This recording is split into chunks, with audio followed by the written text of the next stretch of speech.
Good afternoon, my friends. This is the Grimflayer. Hope you're all doing very well today, and for the first time ever on this channel, we are going to play some Abzan midrange in Modern. Abzan Stoneblade, more specifically. I do have an entire deck tech dedicated to the list you're seeing, and I will link that in the description below. If you want to know why we're making the decisions we're making in this list, you can feel free to check that out before you watch this video, but assuming you've already seen that, or assuming you don't care, we are going to get straight into our league. We are coming to you live recorded here, and yeah, it is my first time ever running this deck competitively, so we will see how it goes. It is still early in terms of figuring out how best to build Abzan Stoneblade, but this is my crack at it, and hopefully my play will be acceptably decent. To get us a good result here. Well, either way, looking forward to really testing out the deck. Playing it for the first time, very exciting times in Modern with Hogak and Looting gone and Stoneforge in. As we're joining our first match, we have to thank two brand new Patreon supporters. First up is Tobias Walda. Tobias is an Inquisitor. Thank you so much, Tobias, for supporting this content. It means a lot to me. Next up, we are thanking Alan Lambert, and Alan, well, Alan is of the Veil, which is the very highest tier of support. Thank you so much, my friend. Very generous of you. Much, much appreciated, and thank you, as always, to all Patreon supporters who do make this content possible. And here we go, starting things off with a hand that I'm not sure whether we should keep or not. Turn 1 Thoughtseize is a big incentive to keeping this hand. Otherwise, we're looking at a hand that can only cast Path to Exile. But we do have, we kind of need to hit a land by the second turn to make this hand good. Batterskull's kind of a bad card to have in hand. I think we mulligan. This is not much better, but we're going to keep it. And are we supposed to, I guess we're supposed to put Batterskull back in the deck, even though it leaves us with even less gas in hand. Alright, well, not a very auspicious start. I don't know how many decks we can really beat with a hand like this. With a 6 like this, to be more exact. But hopefully Bob will just go unanswered and unmulligan us. Okay, Watery Grave, Serum Visions. Looks like a deck that can probably answer a Bob. We draw Stoneforge Mystic. That's pretty good. Very happy we put the Batterskull back.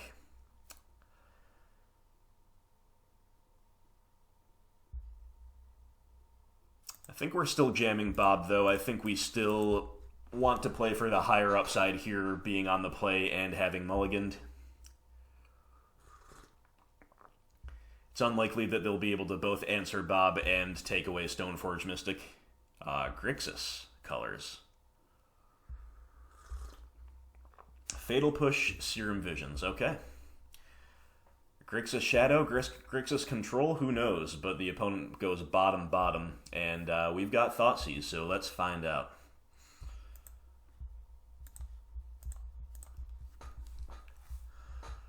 Good old Grixis Control. This is going to be a tough one for us, especially because they've got either Lightning Bolt or Terminate to take care of Stoneforge Mystic.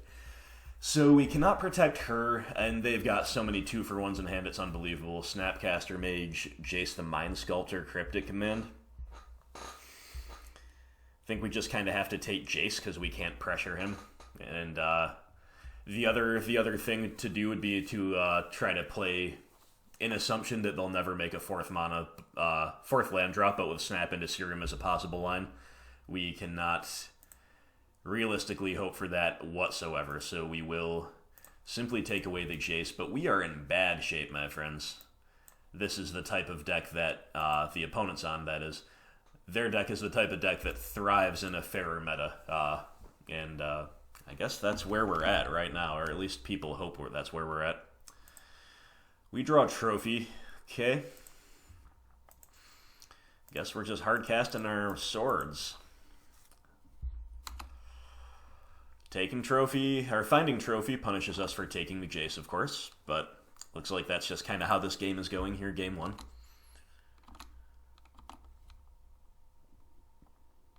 Oh, they don't have the other land drop. Well, extra punished for taking Jace, but maybe if they had the Jace in hand, they would go Snap Serum more readily, right? Blooming Marsh. Absolutely awful draw. Because it's not action, and it's also not letting us hardcast Batterskull. I almost just said, well, we hope to draw a land as long as it's not an ETB tapped land. Wouldn't you know it? End step, Snapcaster Mage. You got it, my friend. You got it. Just the Snap Bolt, just going on the aggro plan. Putting a little pressure on, using their mana. Makes sense. But we really missed our window to resolve Batterskull. If they make a 4th land drop here, which they do, oof. We're getting punished left, right, and center.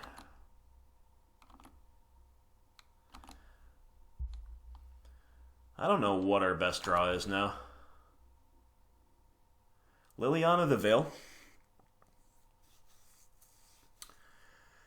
So we've basically got 2 options here. We can run out the Lily, it's going to trade with Cryptic, and then we hope they will not have further permission for Batterskull. Or we can say go, and we can kind of hold on to the Lily in the hope that we'll be able to force her through or have a double spell turn next turn, like we'll draw a high value 2-drop. I think we're just gonna cast the Lily and then try to go on the Batterskull plan next turn. There's also a chance that they let her resolve thinking she might be bait for something else, but I doubt it. Wow. Alright. Now what? I was not expecting this. Oh, that's funny. Okay.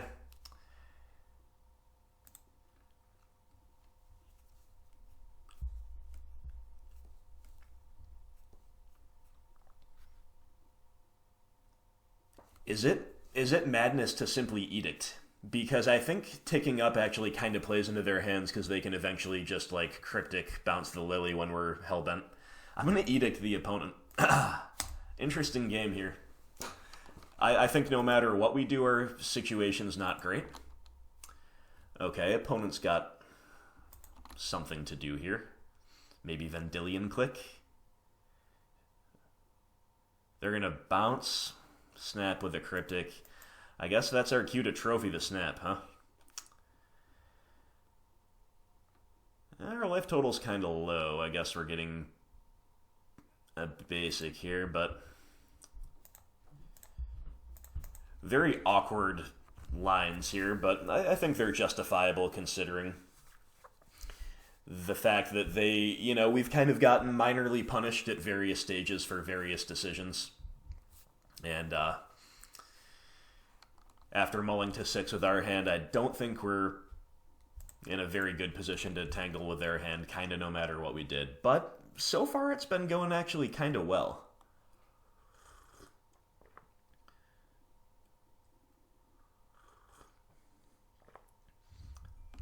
Liliana could, in theory, kind of help claw us back into this game, especially after that sequencing there, but we shall see. Again, not optimistic, and that's fine.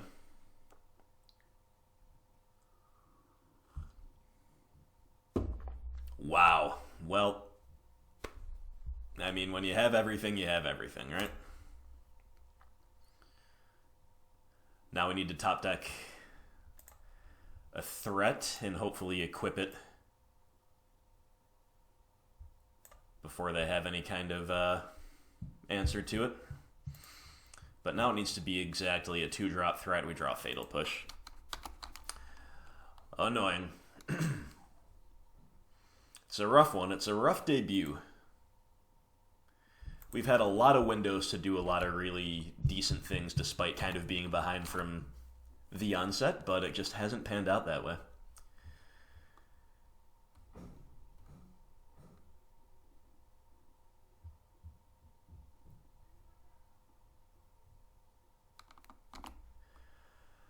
Alright, now we're unlikely to... Yeah, now we draw our threat right behind schedule, huh? So if we jam it, it trades off with their Terminate, but We could get really punished if we don't jam it, because next turn they could be on Snap Cryptic command. So do we just force the trade now when it's semi-favorable to us? The fact that they didn't shock in means they probably don't have Snapcaster Mage in hand, so maybe we just say go. Just try to give ourselves one more turn to draw a discard spell or a second threat to accompany the ooze. Oh my goodness, another K command. Alright.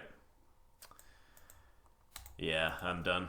I'm done with this one. That was, I mean, this is the type of deck, this Grixis deck, that just struggles against a lot of linear decks, and when it's built like this, really, really very, very favored against fair decks, right? So we just saw that severely in Game 1, but we do have some options here.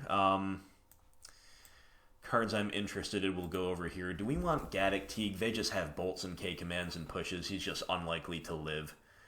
And I think too much of their curve is below 4, so I'm probably not going to play the Teague. Ashiok is in consideration with Fulminator Mage. I think we want Gideon. Don't think we really want much else here. And what don't we like out of our main deck? I think we're pretty free to cut a land. Normally it would be Concealed Courtyard, but we are light enough on white sources in this particular build that I do wonder about simply cutting a basic land.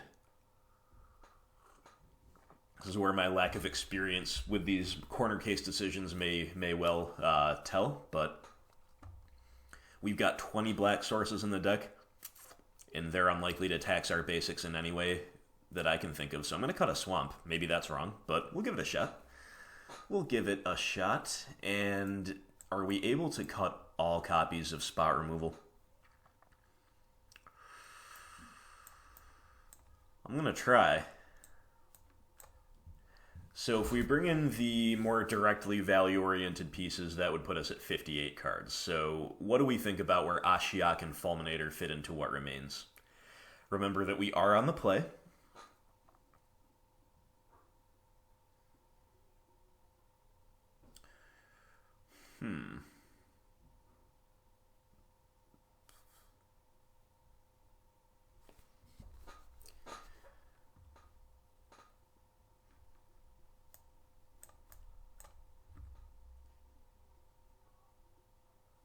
Part of me wants to take away a discard spell just to fit in the third Fulminator. Is that fine on the play? I think it is. I think we're gonna go all in on the Fulminator plan here.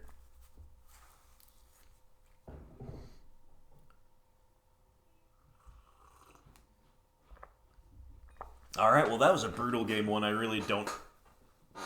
You know, I've never loved running into Grixis value decks when I'm on BGX, because it's just like, yeah, it's just kind of a nightmare. But this hand's got all the Lingering Souls, so we're going to keep it.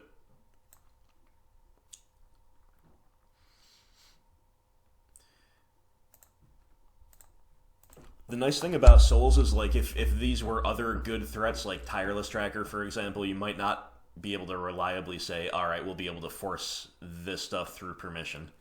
But because it's Lingering Souls, it's got a back half. It's kind of good if they have to spend permission to trade with our hardcast first copy of it, you know? So we'll see how it goes, but it's a pretty strong hand, and we have now hit the 4th white source for Gideon. All right.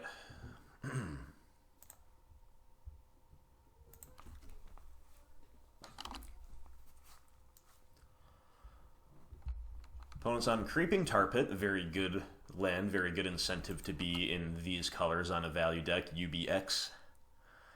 Collective Brutality. Could clear the way for our Gideon, but I think we just gotta start jamming souls. Let's hope they don't have Plague Engineer. And if they do, I guess we get to resolve Gideon, so there's that. Resolve Gideon, make a knight, pretty good against Plague Man. Alright, so Obviously, we're attacking with spirits, and then I think it's going to be Collective Brutality into Flashback the Souls, rather than blindly hoping to land our Gideon. So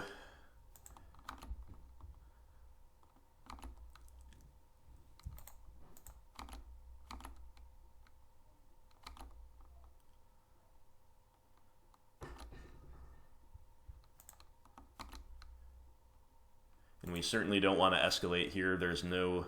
That'd be very aggressive, so we're just going to go 2 mana Pseudo Duress.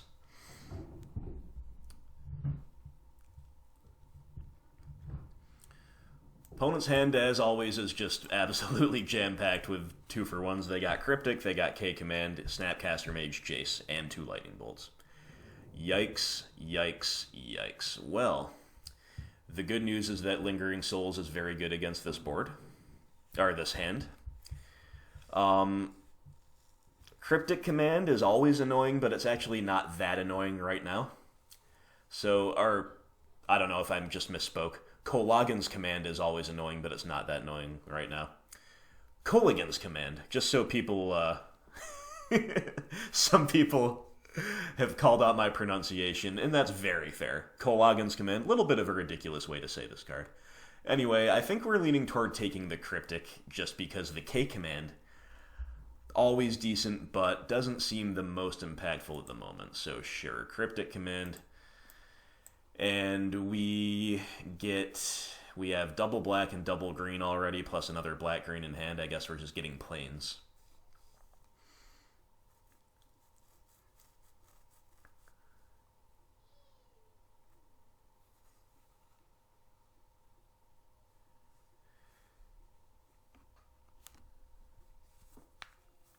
So the opponent, yeah, okay. I was going to say, are they considering a K command at the moment? But all right, let's hope that Lingering Souls, the vaunted fair deck mirror breaker, gets us there.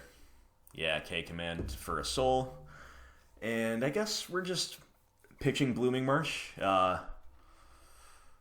Looks like the opponent's going to try to grind through our souls, so even though it's kind of a free pitch in some ways, we'll pitch our Marsh.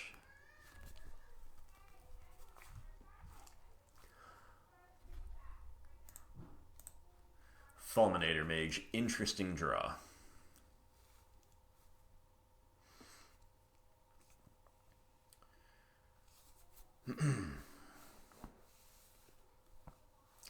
I think we've got to jam Gideon here, though. They're unlikely to have permission unless they just drew another Cryptic.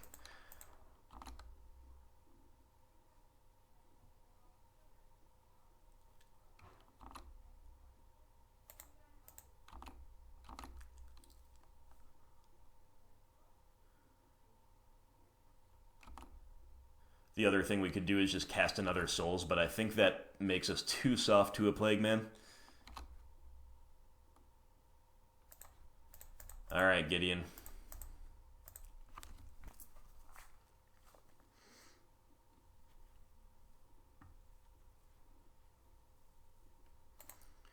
We're going to make a Knight, and this is just taxing the opponent's ability to grind through our value pretty significantly. And also increases our ways to pressure Jace. Okay, Bolt Snap Bolt's pretty good.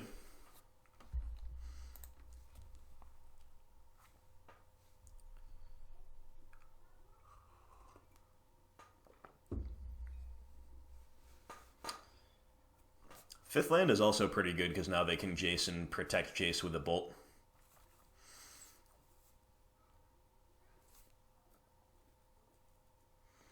They're just going to unsummon. Okay, makes sense. It does open up the line for us to simply trophy the Jace, though.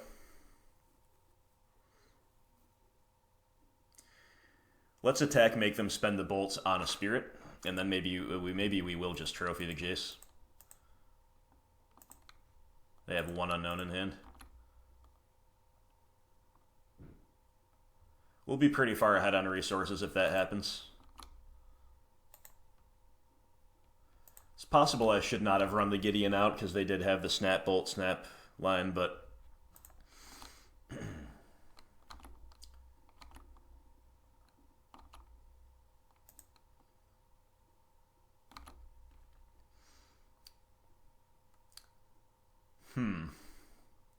Yeah, this is very mana inefficient, but we can't be fully mana efficient this turn anyway, so we're just going to not let them brainstorm.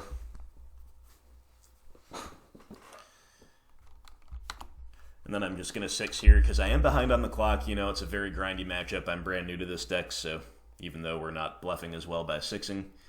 Oh no, what did the opponent get that makes them want to fetch main phase? Hopefully just a Serum Visions. Creeping Tar Pit attack, Snapcaster attack, you got it. And then they have 3 mana open. Tracker, huh? I think we go for the Tracker.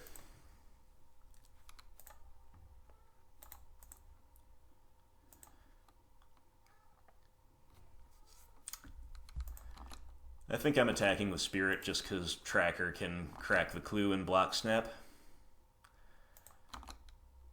And if they have an answer to Tracker, they have it, but their life total is low enough that it is relevant to attack with Spirit there.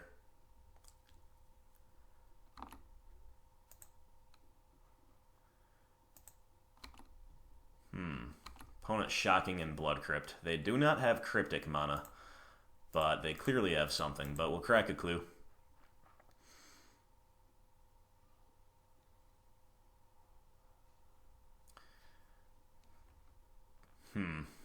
Alright. Should have assigned the block first, for sure. That was missequencing. Should have assigned the block first, but K-Command's pretty brutal there either way, but at least we do have the souls to pitch. Opponent's out of cards, though. Should have assigned the block to save the 2 life, though, that is all. We do have 2 answers to Tar Pit. We draw Dark Confidant, huh?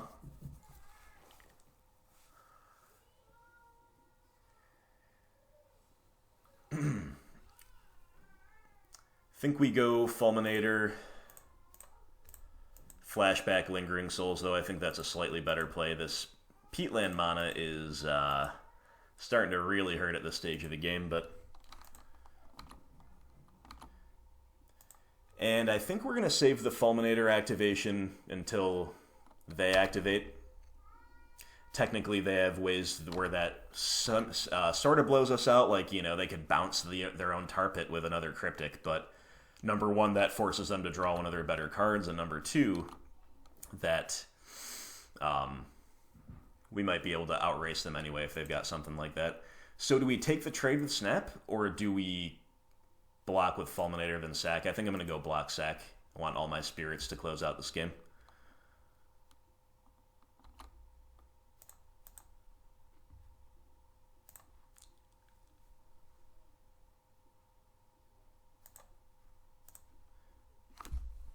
Now, if they have Cryptic to bounce the Snapcaster at some point, of course, that gets a little worse, so there is reason to have just taken the trade on the Snap while we can, but would they have attacked if they had that? I don't really know.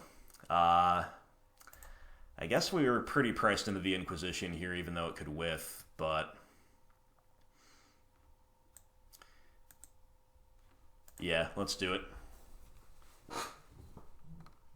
Let's just know exactly what we're up to. Oh, they've got another Snap, jeez. Oh, you know, we really needed them to brick this one turn. That would have been great. And they draw Snapcaster Mage. Quite awful. Quite awful indeed. Alright, let's move to attack, see if they have anything to say about it here. They're going to let us go, huh?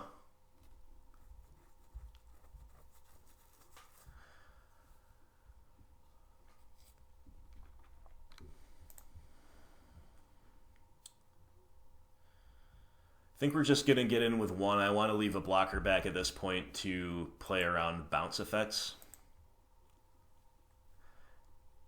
And they can just Cryptic to tap the team down, but...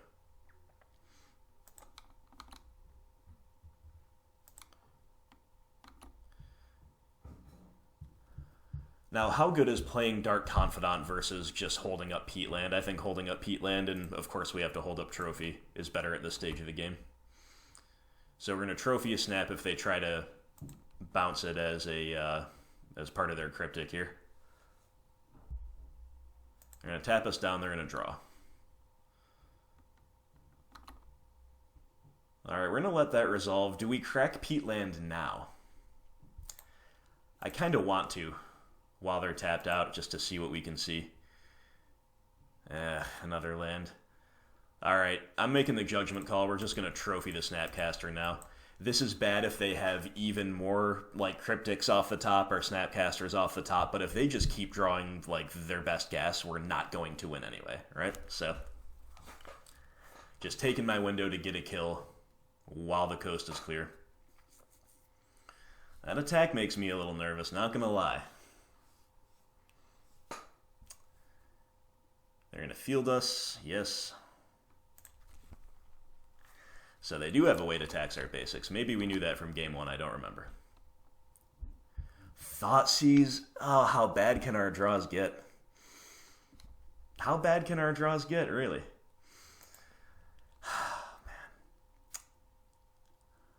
Alright, so I think we're just supposed to attack with everything and play the Bob.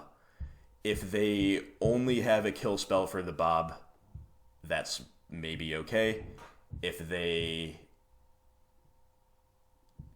are dissuaded from attacking, I think that's okay.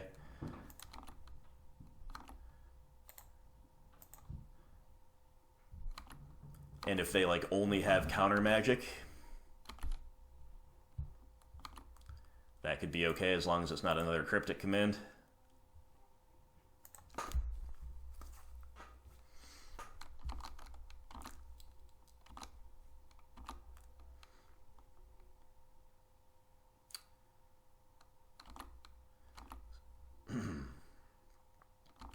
All right, Bob. Don't kill us. Don't kill us, buddy. Land. All right. Oh, and another land. Okay, so we've got the good and we've got the bad, right? So, once again, I think our best play is just to simply attack with everything. Or maybe leaving a spirit back is okay, because, like, 3 spirit hits don't kill them anyway. So let's leave back 1 spirit, we'll attack with the other 3 creatures. They kind of have to trade off with the Bob, no matter whether we sent in that 3rd spirit or not. And we're going to play out the Tomb because they know about it. But we have been bricking. Hopefully they have too, though, right? Hopefully the opponent has bricked as well. And our Lingering Souls will just get us there.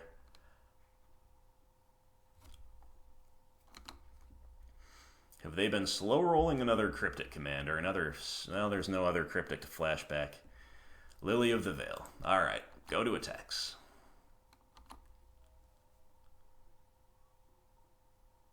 They sure have, or they just found one, either way. Okay, so now the big question is, can we afford to cast our Thoughtseize? I don't really think so, because we're just dead to Kolagin's command. If we do,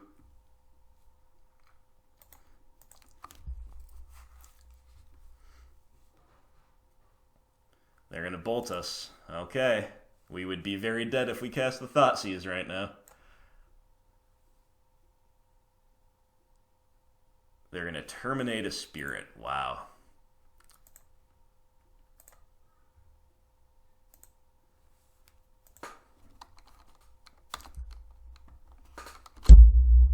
Coming right down to the wire, this one, my friends. Did we get there? What do they have? What's 1 black mana?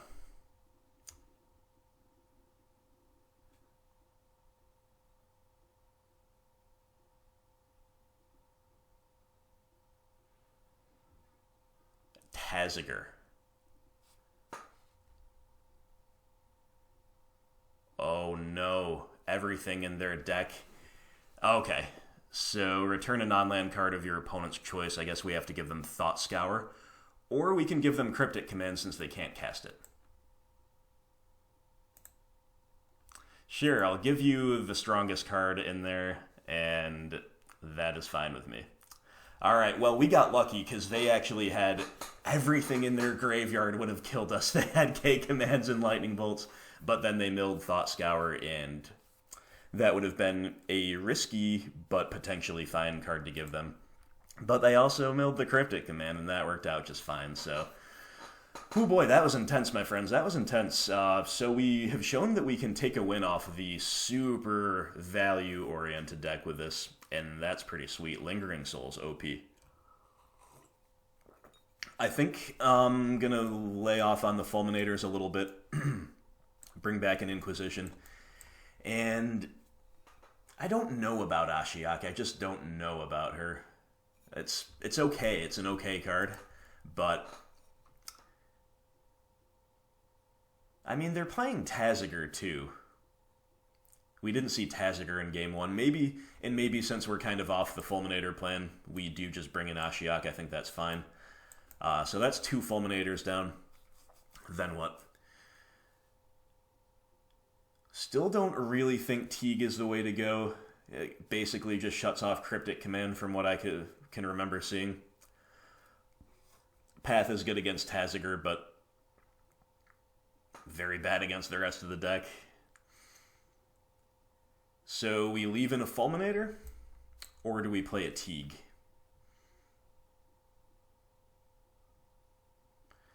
Maybe we just try to cheese him out with a Teague, get lucky with a Teague and stranding a Cryptic or 2 in hand. I don't think 1 Fulminator is very good. I think you want to play multiples or none at all, generally. You could also bring in a Plague Engineer just as something that trades with Taziger and hoses the Snapcaster mages after they've already gotten admittedly some value. I think we've got to keep this. It's a good value hand. We just need to hit the 3rd land. We should be good.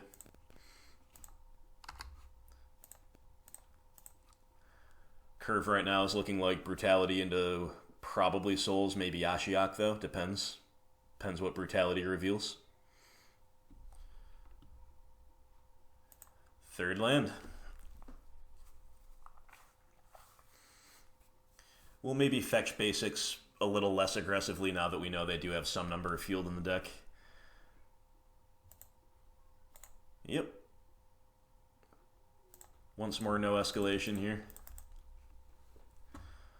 Alright, they do have Cryptic. They do have 2K commands. They do have Lightning Bolt. Gotta take some of the value, and once again, I think it's probably just Cryptic.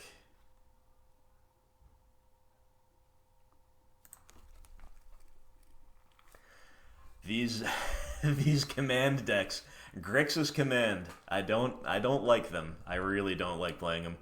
Again, when I'm on BGX, right? I think we're gonna jam Ashiok here. Because they're going to double discard us with K command. I think we might need to save a Lingering Souls for that. Or we can just jam the Souls and try to beat them with both halves of it. But the window for Ashiok is pretty good right now. So I'm going to get 1 basic here and then not fetch anymore for the rest of the game, I don't think.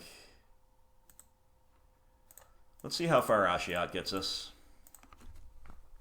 It's going to shut off that fetch in their hand, at least.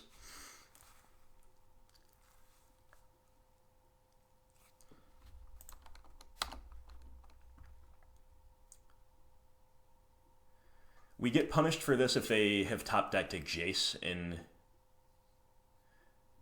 the last turn or 2. They're going to... Yeah, see? We're drawing the K-command shocks to Ashiok. I think that's pretty fine. And hopefully they'll crack this and forget about her. Oh, they're just going to bolt her? Alright, that was a nice 2-for-1. Really was. And I guess it's just time to start jamming the Souls, huh?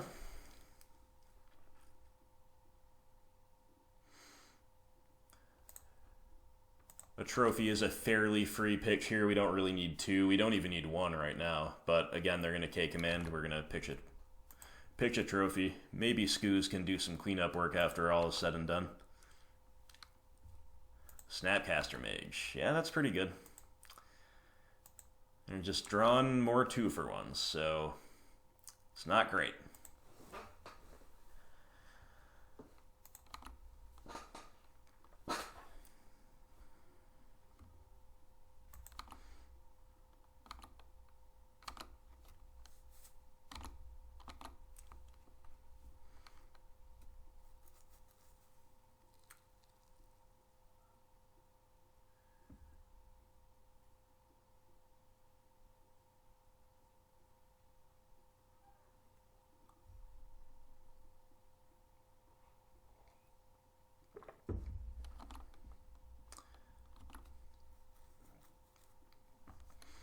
I think I'm going to take the block here. Seems alright.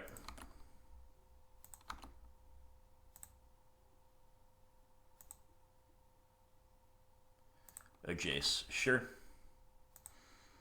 Again, their top decks have been really hot, but we do have the answer to this. That's our consolation. I guess we get Temple Guard in here, more green for Scoozy.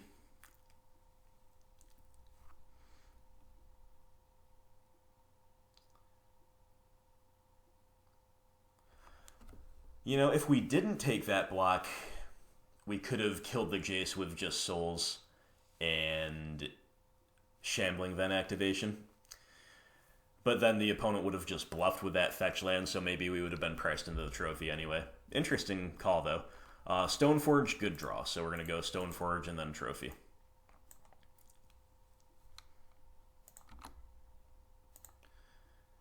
What do we want here? Is it just Batterskull because they're so grindy? I mean, either way, we have to sequence pretty carefully around K-Command, I guess. Yeah, let's just get the Batterskull. The game's late enough that I like doing that.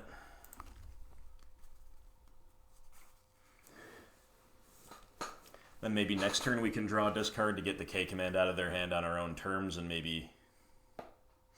Alright, they're just going to bolt. So they have K-Command in hand. Okay, we draw Verdant Catacombs. So there's only one creature to eat, but we can still just eat it twice, so we can stick a Scooz here. Oh no, they have Snapcaster, sure. So alright, let's get another green land of some kind.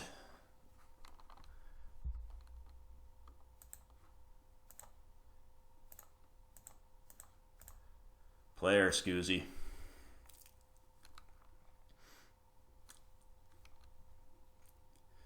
And we're going to pass, and then on their upkeep, we're going to start eating things. Or they're going to just return their Snapcaster now with Kolaghan's Command. That's probably the play. Yeah, that's definitely the play. So they're not going to discard us out. Oh, wait, what? I mistracked their hand. They don't have a K-Command. They had a freaking Cryptic. Come on. They had a Cryptic as their last card? Really? Really? Oh, no. Turn off yields. Oh, shoot. Alright. Well, we're holding up trophy here. I got tilted by that Cryptic. I should have flashed back Souls. They've got Kalitas. Alright, well, we'll have to content ourselves with trophy and Kalitas, so this is fine.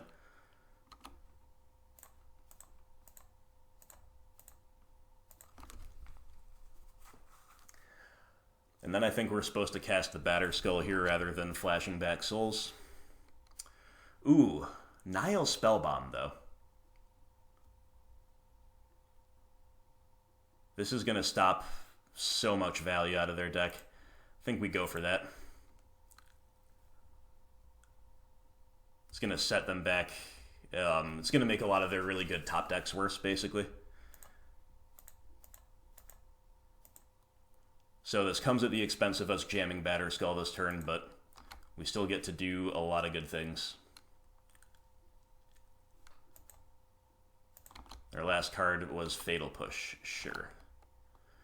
So we would Spellbomb if we wanted to play around exactly Taziger. If we ever come to a point where we want to do that, we'll Spellbomb main phase, otherwise we're holding it up to blow out Snapcasters, and or for when we really need to dig for gas.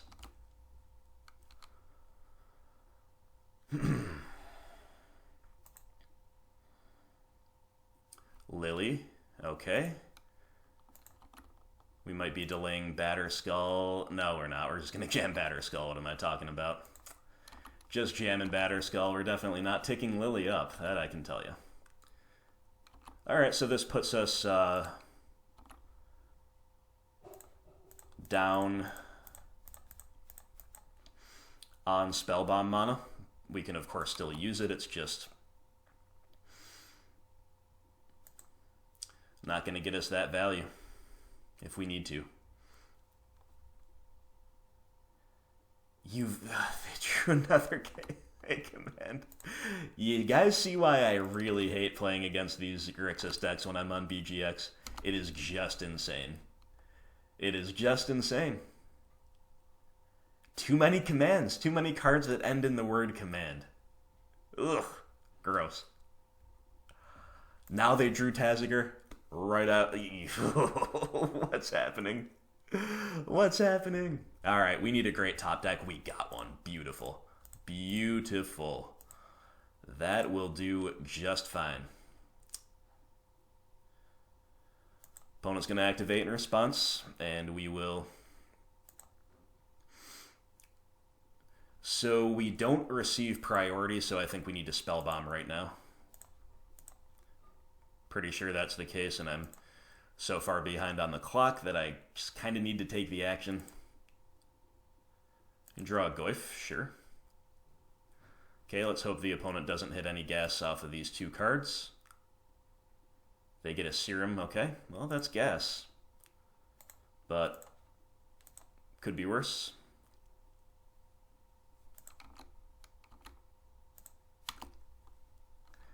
And Goyf is a pretty good draw. A lot of their stuff actually does not answer it too well.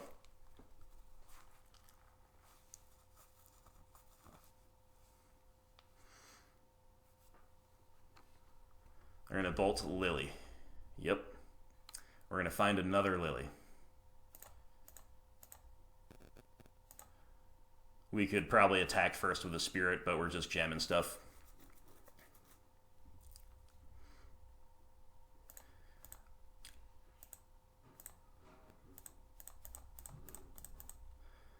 Just racing the clock, racing our opponent, casting our spells, hoping she resolves, hoping they've got nothing left in hand. If this is cryptic, we're blown out. Don't be cryptic. Snap. Sure.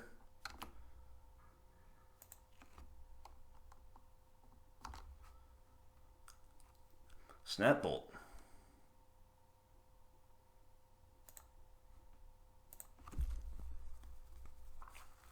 Okay.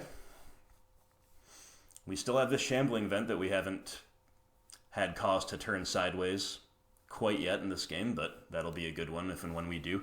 Opponent really needs to draw like a high value 2-for-1 or just a Fatal Push. I think we're just Edicting next turn if they just say go.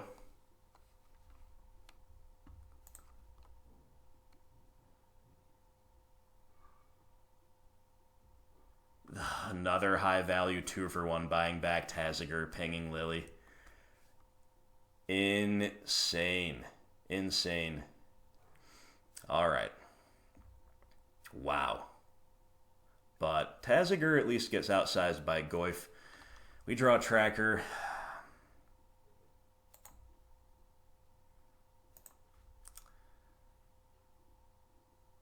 Let's Edict.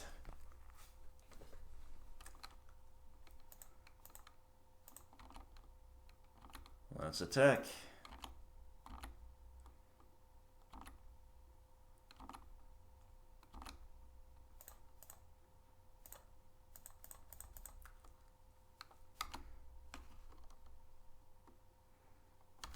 So Tracker dies to the K command that they might be able to buy back, but then they will have to chump block with Taziger if they spend their turn activating and then casting K command to kill Tracker. They drew Snapcaster Mage. When will the parade of 2-for-1s end? When will it end? When will it end? Are they going to draw step us? Or are they just going to do it now? They're just going to do it now. Bought back another snap. We draw Inquisition for the snap. Alright, let's force it out of their hand.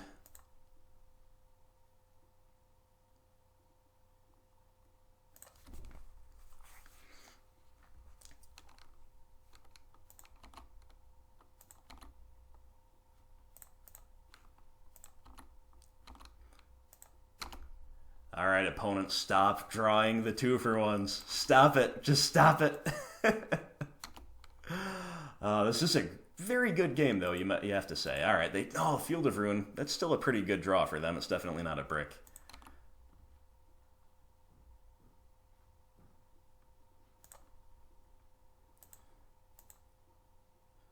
Main phasing the Taziger. Oh my god, they get Terminate Cryptic. We've got to give them the Cryptic here. Because otherwise they just terminate the Goyf. This is ridiculous. When will it end? No one knows. Stoneforge Mystic. Okay. Pretty good.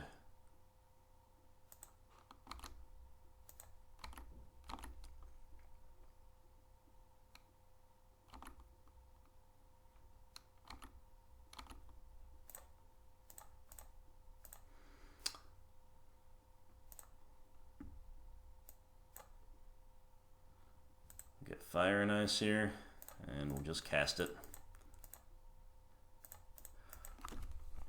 Yeah, man, I forgot about Pro Black, but I guess that doesn't matter, because I guess they're probably priced into killing whatever we try to equip. But, yeah, I should have got the Pro Black Sword. I'm just so far behind on the clock, I'm just taking actions.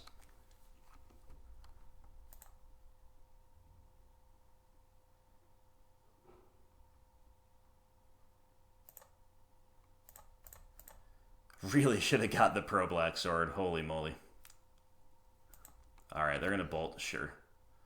Well, we kind of figured that would happen anyway, so we're not really punished. Might as well equip the Goyf now if we can. They're going to Cryptic to bounce.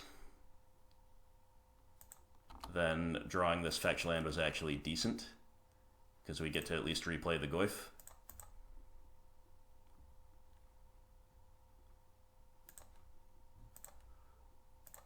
But the opponent's value here is just insane, and they're trying to beat us on the clock, if nothing else, right?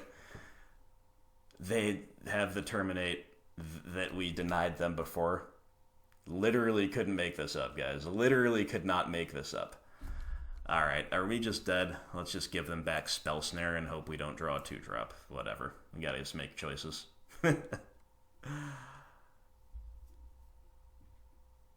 Lingering Souls. Oh, we drew Lingering Souls? I called it.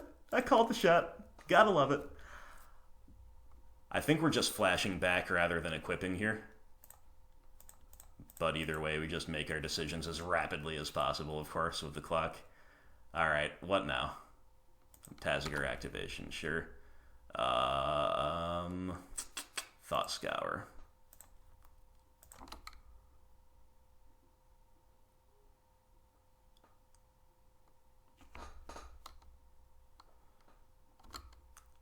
Thought Scouring us. Milling Thoughtseize and a Scooze. They got a Jace. Once again, just like stop drawing amazing cards, please. Please. Taziger can activate, but then we maybe give them something that they can't cast this turn. I don't know. What do they have now? A Thought Scour, sure. They're scooping. Wow. I feel like I just played an entire league. I feel like I just literally played a full league, guys. That was awesome. That was a heck of a game. I complained a little bit about the endless parade of value, but you understand my point, right? Like, when you're facing, like, K-Command, Taziger, Jace, Snapcaster, Cryptic Command, you wonder what those decks really do against, like, Neoform, right? At least I always have, but take nothing away from the opponent. The opponent sequenced excellently. It was a great game. It was well played. And that was a rough test. For my first time ever on Abzan, I obviously could have taken a couple lines differently, but when we started getting low on the clock, we just had to start jamming, and we got there. We got there, guys. That was cool. Opponent will mull. We'll keep a Thoughtseize hand against a mulliganing opponent in a blind game 1, and it functions, you know. We got turn 1 Thoughtseize, turn 2 Goyf or SFM, Thraben Inspector, probably some kind of a D&T deck with Stoneforge Mystic in it, if I had to guess. Drawing another tracker is pretty rough, though. You really just need to draw lands or cheap interaction. Tomb is what we need here. Let's see what you're up to. Eldrazi Displacer, Phyrexian Revoker. Yeah, one assumes Eldrazi and taxes with Stoneblade. So Revoker doesn't really do much. Like, yeah, it can shut off Stoneforge Mystic, but I think I'm going to take the Displacer and just try to outsize them. It also plays better for the long game. And Stoneforge Mystic is still a body, and it's still a 2-for-1, even if her activated ability is shut off by Revoker. A lot of these monocolored decks play mismatching basics. We like to try to track the basics accurately. If they're not paying attention to their own basics, sometimes we will, right? And a Revoker can't name lands. Yeah, they just name Lily. Sure. Blooming Marsh. Good draw. Good draw. Do we like Goyf Mystic?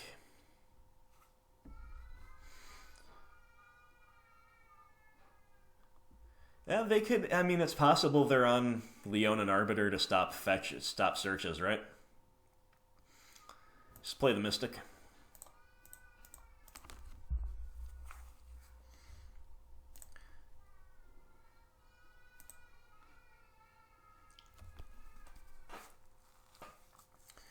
Alright, obviously our position is nice here, but they could still have a lot.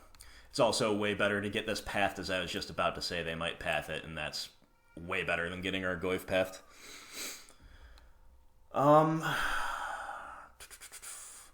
Let's get Swamp here in case we draw Liliana of the Veil. Oh, no, they're hosing it anyway, right? Doesn't matter much what we get there, either Swamp or Forest. Last card in hand is Silent Clearing. They do have a clue, though.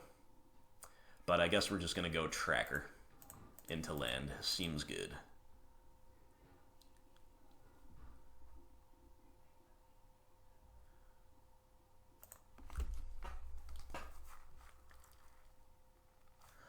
All right. I like our position a lot.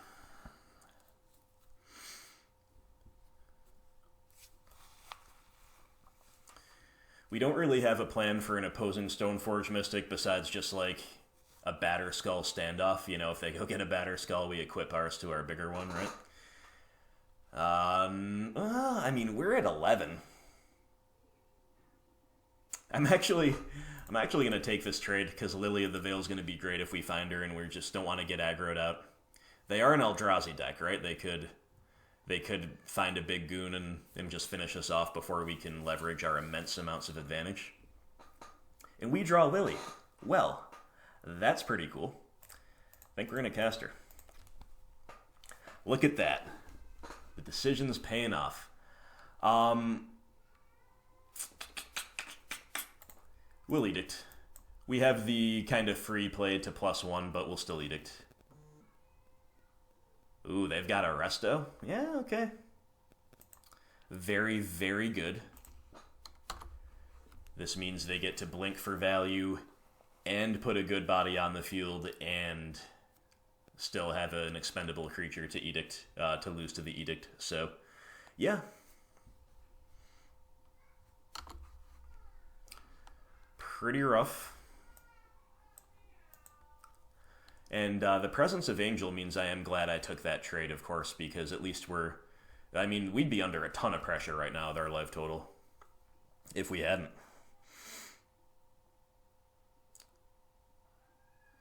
Alright, so they go GQ, and then their last card is a Flicker Wisp.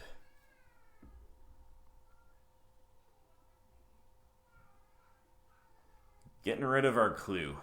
Rude. Very rude. Inquisition. Ugh, this would have been so good a while ago. What do we do now? You know what I kind of like doing, even though it's bad against other flicker effects, is... Well, if we had 3 green sources out, I would kind of like the Scoos. I guess we just got to play Lingering Souls because it trades so well with Flicker Wisp.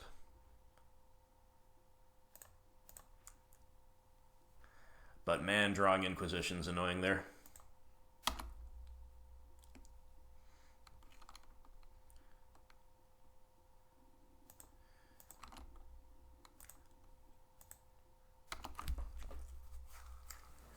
I think I'm going to take one hit from Resto before I jump block it. If they attack with it here. Which I'm sure they will. There's their Stoneforge. Well.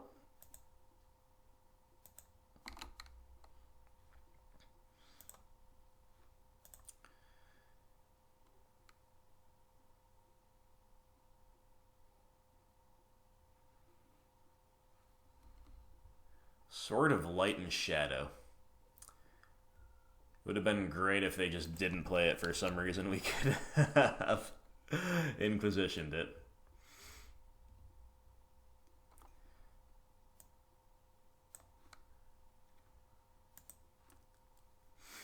They did just turn on Fatal Push for us, but unfortunately we don't have it.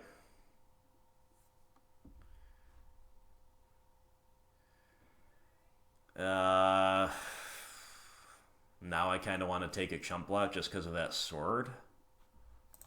Yeah, sure. Alright. We're now actually rather behind. We've got so much value in hand, we just are too clunky to leverage it. And we've kind of drawn it in the wrong order. We're too flooded on threats, etc., etc. Lots not to like right now. Silent Clearing. So we can just erase them with Batterskull, maybe. Or at least stay alive with Batterskull. But the opponent's just going to be able to buy back all of that stuff. So do we... Alright, so here's actually what we're going to do. I think we've got to play the Skoos. Because Skoos can at least blow out the sword trigger. It can help us stay in this game. It means they cannot freely attack with at least the Mystic unequipped. And hopefully this is going to set up for a better turn down the road, but... And we're also holding up Silent Clearing.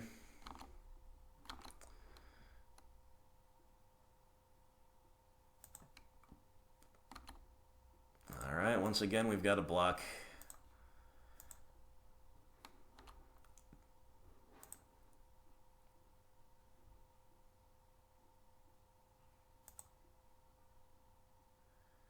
So here's a nice little something to know. So we eat the Revoker in response.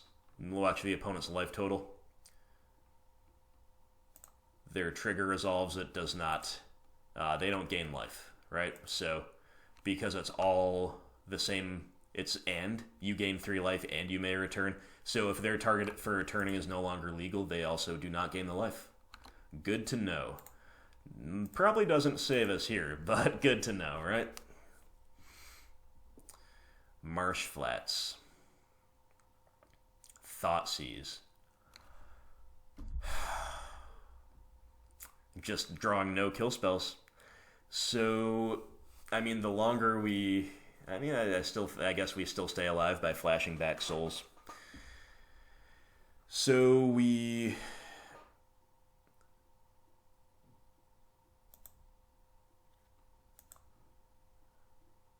Go get our last basic here.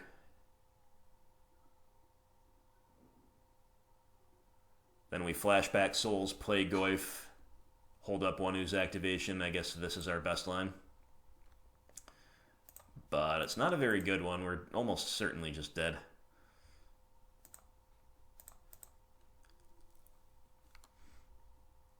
But this extends the game by one more turn, allows us to find maybe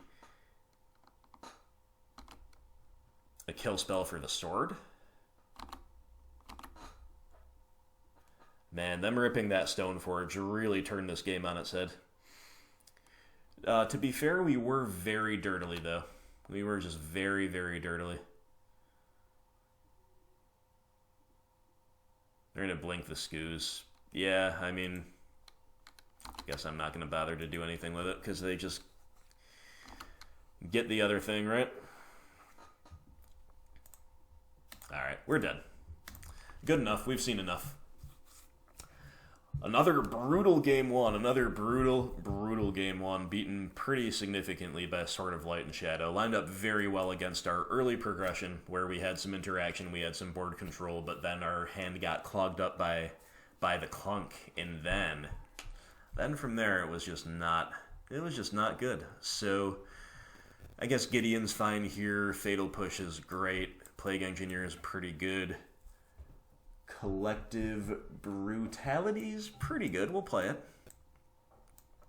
I don't know if we want much else. We could also consider sort of Feast and Famine.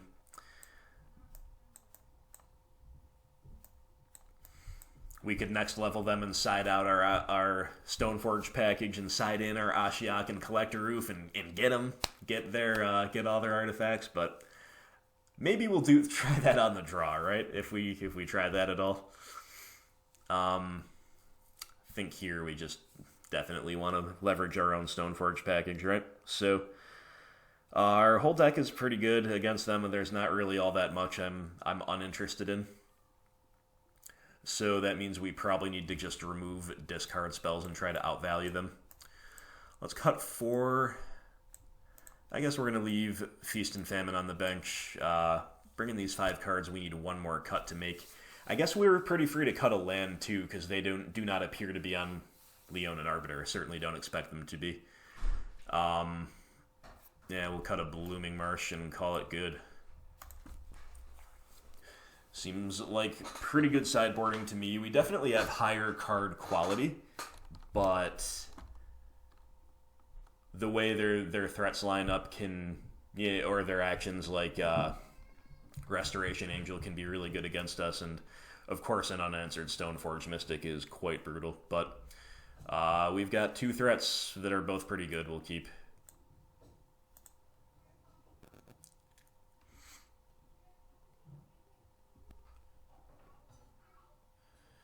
Obviously a 5-lander is not good, but our curve right now, I guess, is probably turn 2 Bob into turn 3 Mystic into turn 4 Mystic activation, plus hopefully another 2-drop spell. Obviously we need to draw gas. We need to gas out from here. There's a 2-drop spell. Not necessarily that great early on, but we'll take it. Don't Monotype me. No Monotype.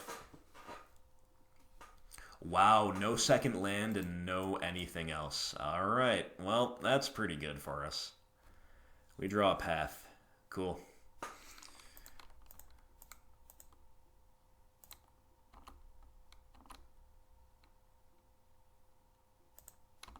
But we're not going to use that path anytime soon. And it's just Stoneforge Mystic into a tapped land, I believe.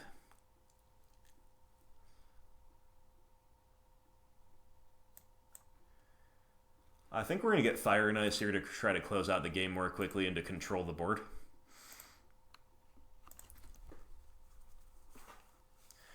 We're living the dream, my friends. We got the most powerful black 2-drop, the most powerful white 2-drop, and the most powerful green 2-drop all sitting in front of us. You've got to love it.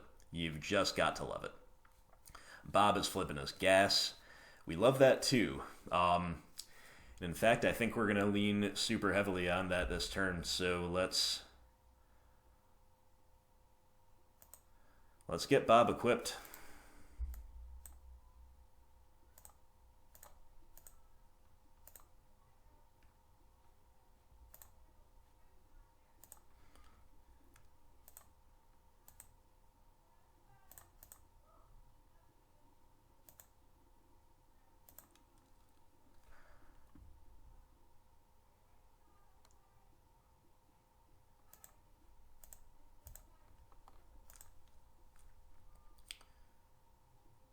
Yep, opponent might as well jump here because they're going to lose the Thalia to the trigger anyway. This denies us the damage on their life total, and of course the card draw.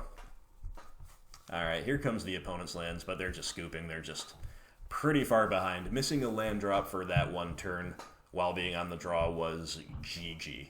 But hey, they kept the 1 land 7, right? So, fair enough. We'll begin sideboarding yet again, and I don't think we're going to next level them by siding out our Stoneblade package. It looked pretty good there, but it would be pretty cool, right?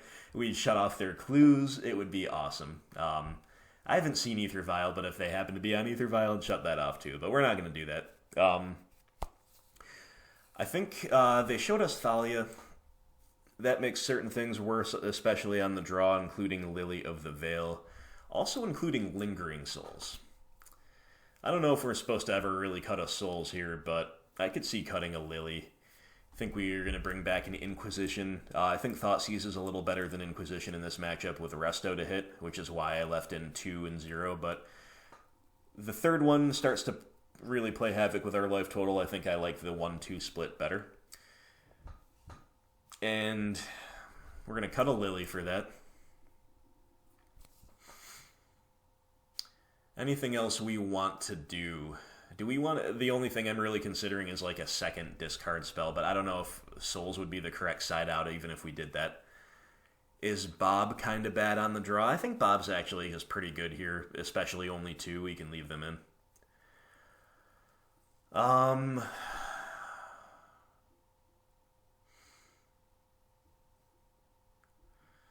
I kind of want a 4th discard spell on the draw to really hit their Stoneforge Mystic. I just have no idea what to side out for it. Maybe Scavenging Ooze. Yeah, I think it's going to be Scooze. Souls can be clunky, but it's still very good. We'll keep it. And we'll submit. Alright, I like getting more heavy on discard on the draw here. Feels good. Hopefully it pays off. And hopefully we take him down.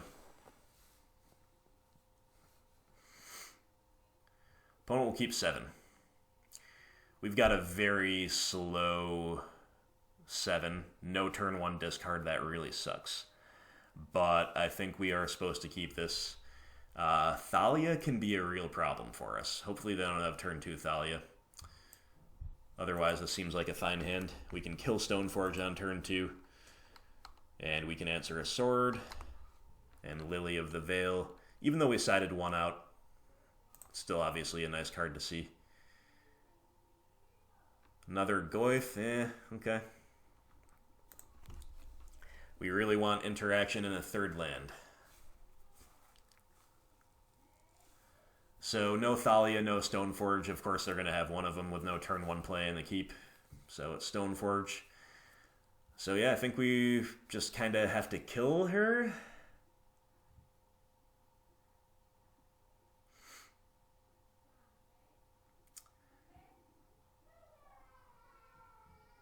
Yeah, let's kill her.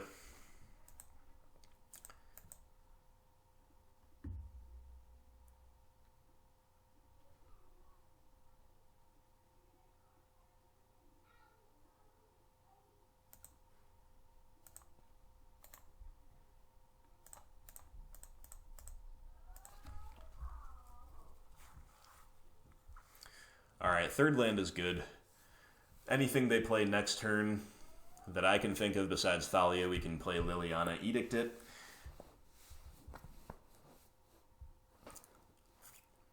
They do have Eldrazi Temple, so I don't know. We haven't seen Thought-Knot Seer, but that could be their play here. If so, obviously having Liliana is really good.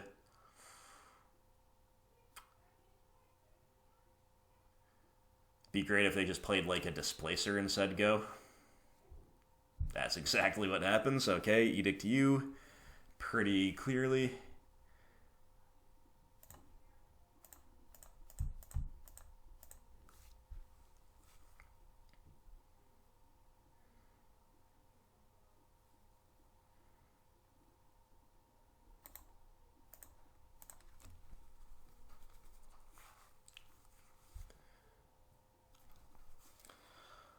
All right. So the opponent can pressure Liliana pretty well with the Restoration Angel flashed in, but that's actually pretty fine with us because we're still ripping up their hand that way.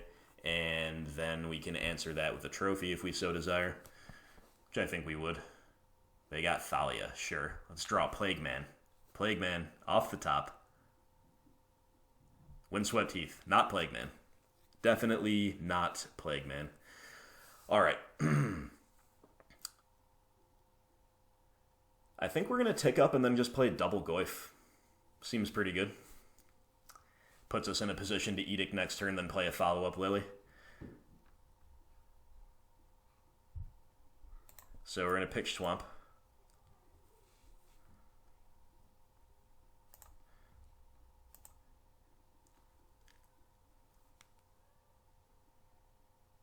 They're unlikely to be able to answer both Goyfs in one turn with their mana the way it is. Batterskull gets pitched. Sure.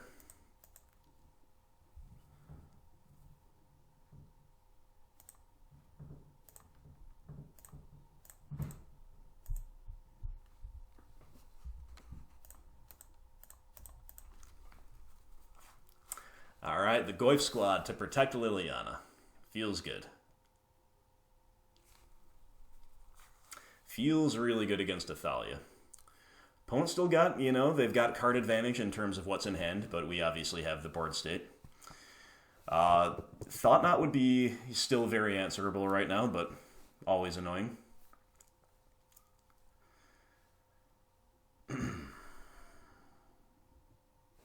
They will path. You got it. Paying 2 for their own path. Growing the Goyf as well. Seems alright to me.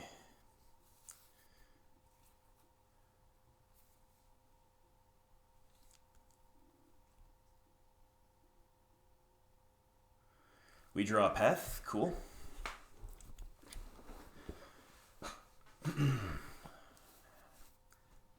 Definitely edicting. Goyf is now gigantic. And we're probably supposed to get another Lily in. First, let's attack.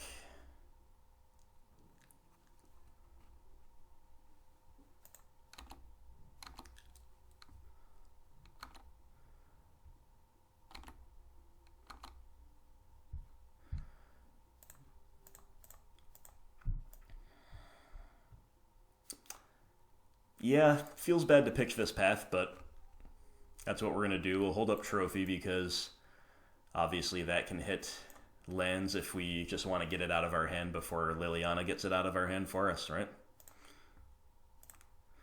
Well, we're very happy we saw the 2 Lilianas here of the 3 despite cutting one. I do like cutting one on the draw. She's clunky, but man, has she been roasting them this game.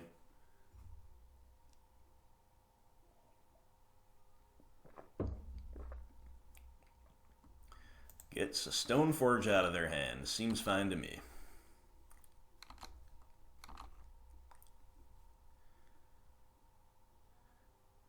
There's their 4th land.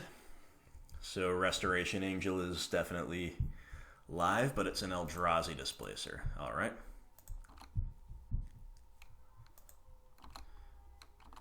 Just going to trophy this on the end step.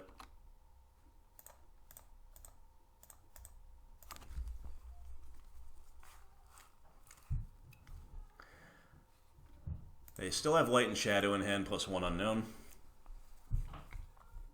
That'll do it. Alright, guys, we're Stoneblading them out. We're Stoneblading the value decks, the value piles, the Grixis value piles, and we're Stoneblading the Stoneblade Mirror. You gotta love it. You gotta love it. And we're 2-1 twice in a row. 2-0 in the league. Nice start. Nice start. Deck is performing well. It's definitely been very clunky in places, but the raw power is there. And when has Abzan ever not been clunky in places, right? Like the attraction to the deck is playing Lingering Souls, basically. It was in the past. That's a clunky card. BGX in general, some would say, is clunky. Hey, player rewards pack. Cool. And the white definitely doesn't make it less clunky. Path is a somewhat clunky card sometimes, considering it's about as clunky as a 1-mana instant gets, let's put it that way. And of course, Stoneforge Mystic has given the archetype a new lease on life. That's another clunky card. It's another clunky card, but we are getting it done.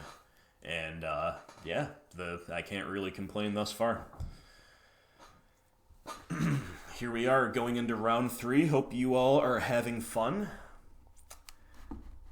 Hope my play is acceptable, considering it is my first time out and all that. We're going to be very sad if this is burn, but we've got to keep this. If this is burn, we might as well just scoop to conceal what deck we're on. Temple Garden, not a burn card. All right. So, I think I'm just saving life points anyway. I'm going to go get Swamp. Thoughtseize. Deceiver, Exarch, Bring to Light. Well, I guess we're just going to take the Exarch because we've got a lot of time to Thoughtseize the Bring to Light.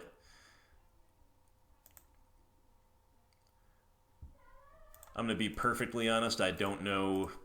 Obviously, I know of the archetype Bring to Light Scapeshift, but I don't know if this is it. I really don't. Inquisition is a pretty poor draw, but that's all right. I think we're going to play Bob, and I think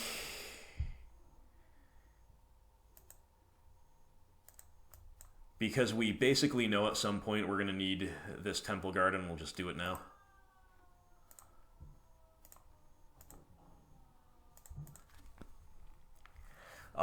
To continue, obviously I know of the archetype Bring to Light Scapeshift, but I never actually played against it, so I don't know what the shell is. I don't know if, like, Mana Dorks and Deceiver Exarchs are part of the shell. But, anyway. Saheeli. Okay.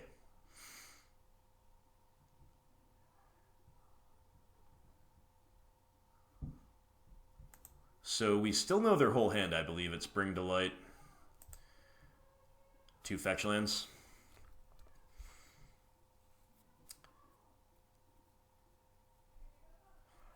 Well, we've got to Thoughtseize this turn anyway. Got to get the Bring to Light out of there before they cast it, so we'll start with that. And yep, that was the hand.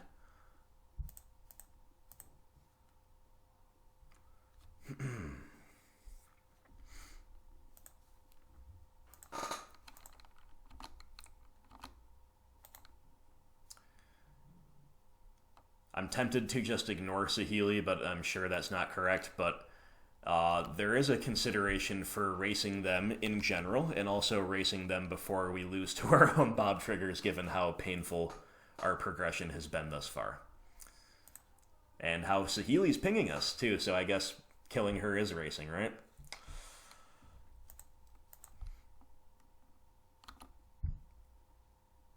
We flip a Goyf. There's some more pain, but it does help us race in the medium term. So options here are to fire up Treetop Village. That guarantees a kill on Saheeli. Because even if they block Bob, Treetop kills her cleanly. If they try to block Treetop, combined trample damage and Bob damage kills her, assuming they don't have Lightning Bolt or whatever, right? But I don't think we can afford that. I think we need to race harder than ever. So I guess we're going to begin with Inquisition, even though it's likely to whiff, because I think Goyf is a better play than Tracker anyway. So we might as well, if we're like, this gives us the line to still fire up Treetop if we really want to, but I doubt we really want to, right? Okay, whiff.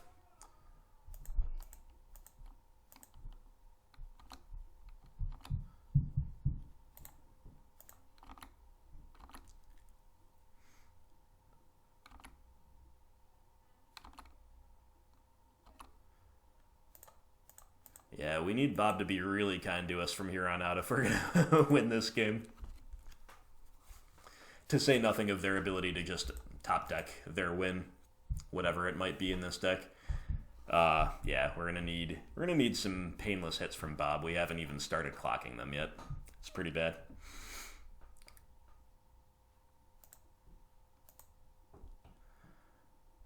They found Teferi. That's very bad. Gonna bounce the Goyf. Yep. Alright, Bob. Painless.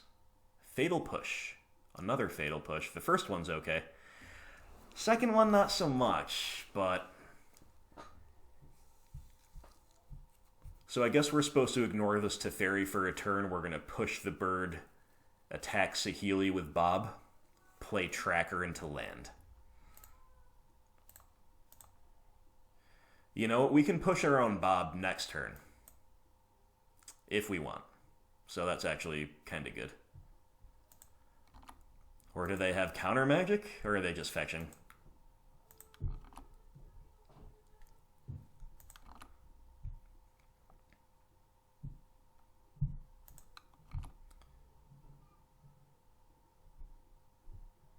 Deceiver. Alright.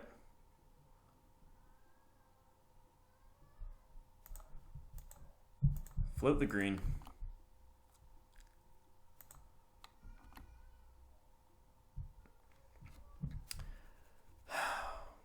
All these lands, and we can't get Revolt here unless we crack Peatland, which I guess we're just gonna. So we play and crack the Peatland. Then we can't play Goyf, though. That's awful. But let's do it. I think we need to just... make that pretty bad play. Hey, the second push proved to be relevant after all.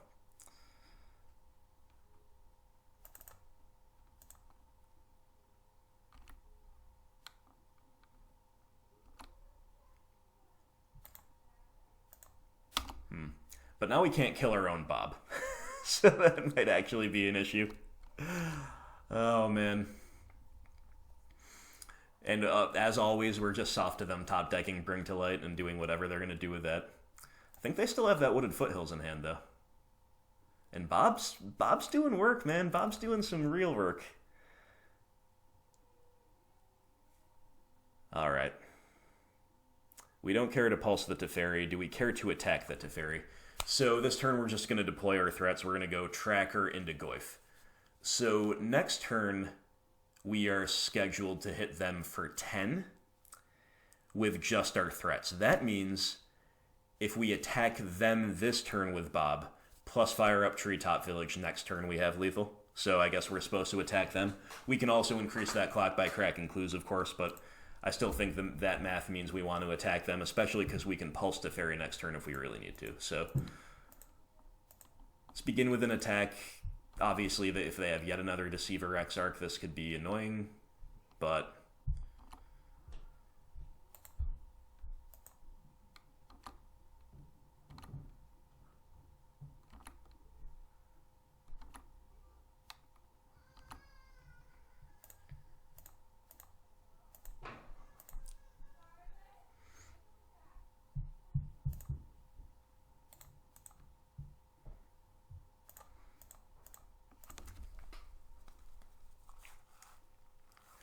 All right. We've got lethal on the field. We've got 13 damage on the field, plus clues.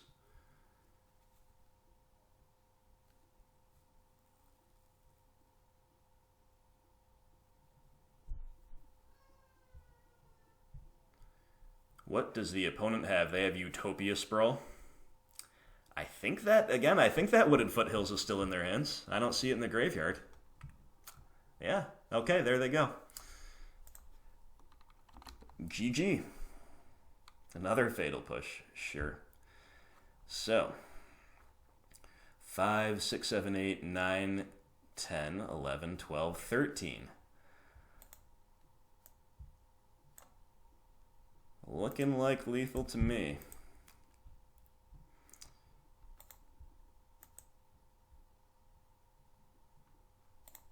Oops, did I tap wrong? Apparently I tapped wrong. Okay. I tapped wrong. We're good. Cool. Obviously we got pretty lucky there. The opponent we were not disrupting them, and yeah, we disrupted pretty well, actually. We had 3 discard spells, that's good disruption, right? But nevertheless, with a big mana deck like this, even though clearly I don't know exactly what their win condition is, maybe it's just like a Bring to Light. It's not Bring to Light Scapeshift as far as I can tell, maybe it's just Bring to Light Toolbox.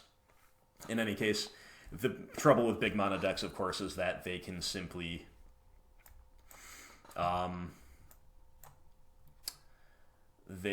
make their land drops, and you can't Thoughtseize the top of the deck, right? So, without knowing exactly what I need, Deceiver Exarch, like, are we worried about the Kiki combo? Or is that just a value piece?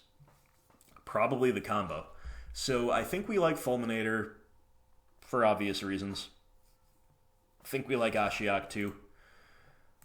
I think we like Gaddock Teague as well. The things I'm less sure about, Sword of Feast and Famine is a potential consideration. I don't think we're going to get too cute with the Plague Man. Collective Brutality is good. If we're playing around the combo, Fatal Push is actually pretty decent, but I don't know if we're going to play around the combo so hard as to do that. But let's see what we have to bring out. I really don't exactly know. I guess even if they're on the combo, maybe we try to disrupt it with Push and not Path. Path is actively bad against trying to stymie their land drops. Say we're going to bring in all these 6.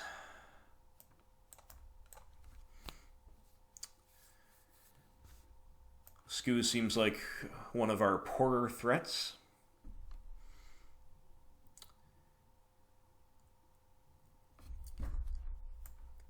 I am very new to Stoneblade, so I don't know if you're ever really supposed to do this, but I am interested in the idea of siding out Batterskull for the 2 swords instead. You know, not going up on an equipment, just swapping Batterskull out, which doesn't seem like something you do often, but seems reasonable as well. Lingering Souls is another dirtily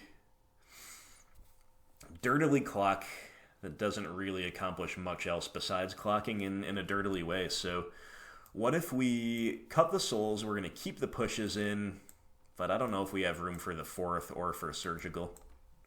We still need to make a cut. Maybe we just cut a tracker, being another very slow threat. All right. Nah, you know what? We're going to cut a Fatal Push. We don't want to get too light on threats. I do not know how correct this is, but it's what we're doing. Of course, the comment section can feel free to enlighten me. This is a matchup I've never faced before. Yeah, we'll keep. We wish we had the hand disruption, but maybe we'll draw it. Turn 2 Bob will probably serve us very well. We don't have anywhere near as painful of a progression as we did last game, so...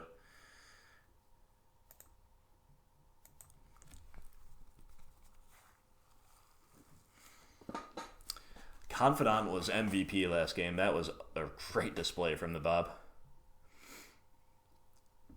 Liliana, good draw. Good draw. So let's get, Godless Shrine here, I guess. The darkest of confidants.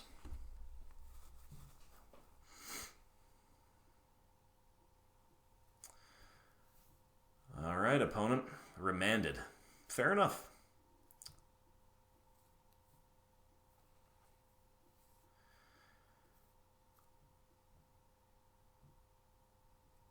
Okay, Shocking and Stomping Ground. I think we're going to try to jam the Liliana. Her upside is way too high not to. We have another... Yeah, I would get Forest here if this land could get Forest. So I guess we got to Shock. Get another... Tomb.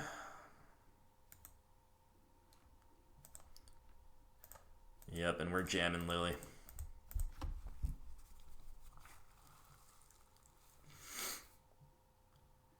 Deceiver Exarch. Alright. Into Spell Pierce. Brutal. Oh. That is nasty. That is nasty.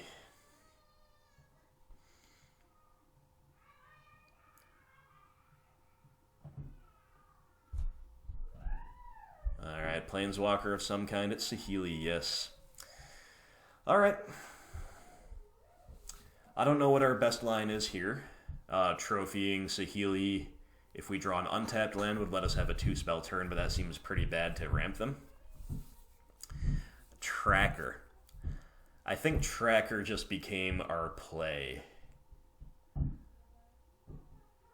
Like, I really want to be mana efficient, but I really don't just want to spend the turn pulsing. I think we got to start developing our board, so Tracker can block Deceiver Exarch too. That's something. That's something, alright. They obviously can go land Bring to Light here, and not much we can do about it, but instead... Oh, God. I'm so bad. The combo. Obviously, we needed to... Yeah, okay. There's Saheeli, or there's Kiki.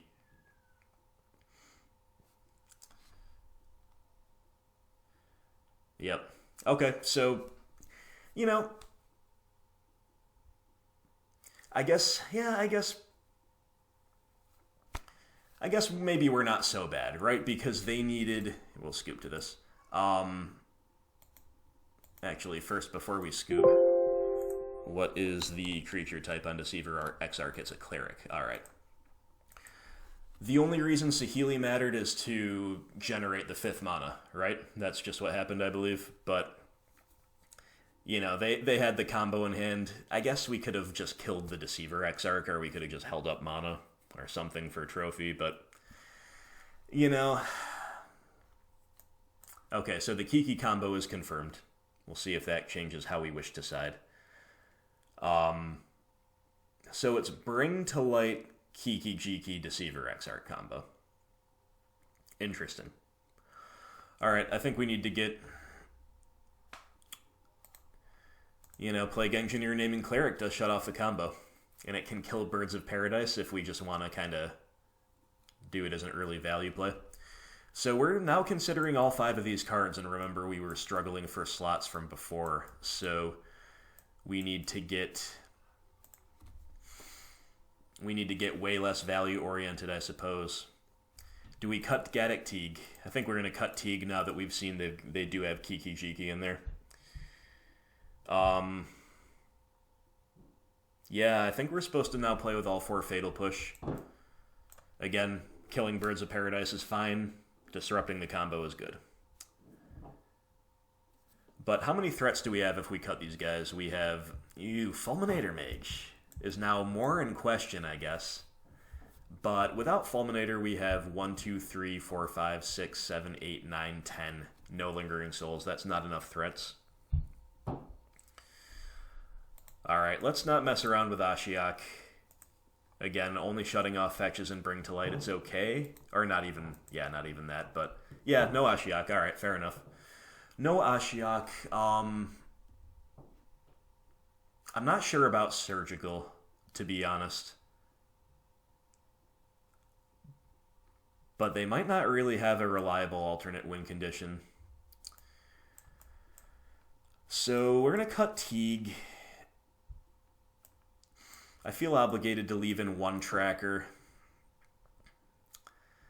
Maybe just both. Maybe we just don't mess around with Fulminator. Sideboarding decisions are a little all over the place here, but now that I'm down to brass tacks, I actually kind of like this. I kind of like this setup. We've got a low curve. Let's make it happen.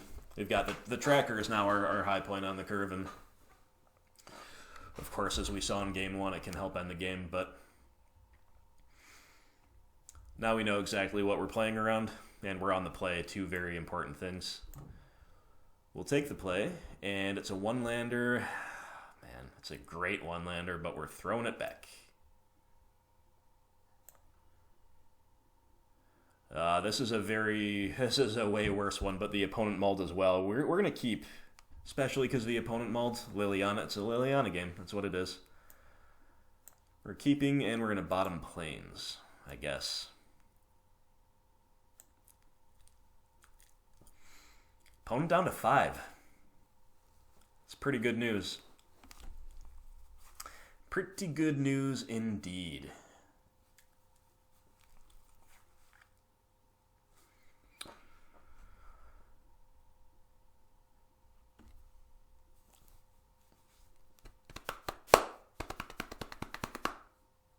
Leyline of Sanctity, pretty bad news. Yikes. But that's a 5-lander with a Leyline, I mean...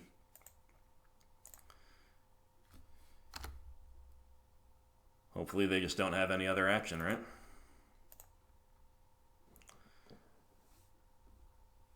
Tarmogoyf is a nice draw. I was just going to say, let's draw a good 2-drop threat. Any of the premier ones will have done just fine for me, but, you know, obviously Goyf is actually a little undersized here. I guess Stoneforge Mystic would have been the best draw, but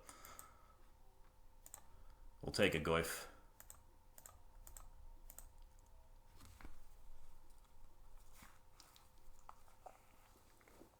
And we've got outs to Leyline, you know, if we want to unlock our Thoughtseize. So it'll be interesting next turn, do we pitch our Thoughtseize to Liliana in order to grow the Goyf?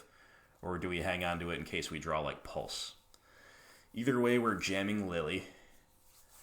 I guess we're going to jam her off of Silent Clearing because our life total probably doesn't matter. Opponent could have Remand here. Hopefully they don't have Hard Counter. If they do, we're in trouble, potentially.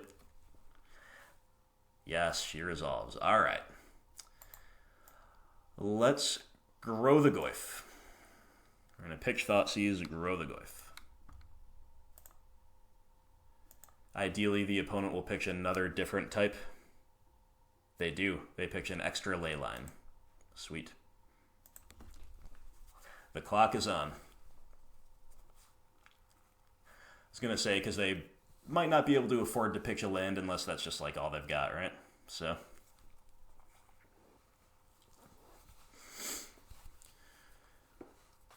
Okay, so the opponent's got all 5 colors. 5-color Bring to Light. Ooh, Teferi, you're an annoyance. Truly hate the card Teferi. We draw another Goyf, though. Pretty good. Pretty good. So the Goyf, you sent him back home, he came back with a friend.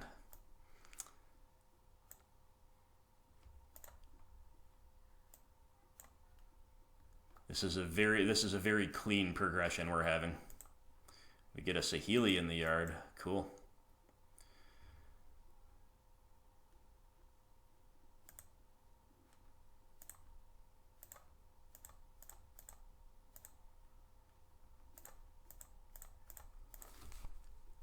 All right, no sweeper effect, opponent. No sweeper effect.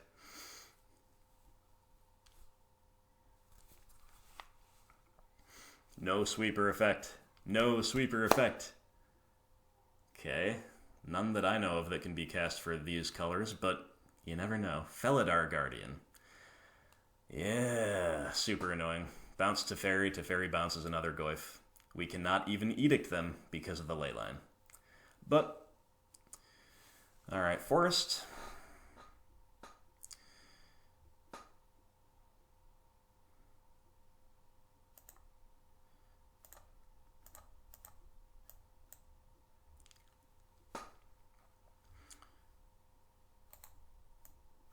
Taken up.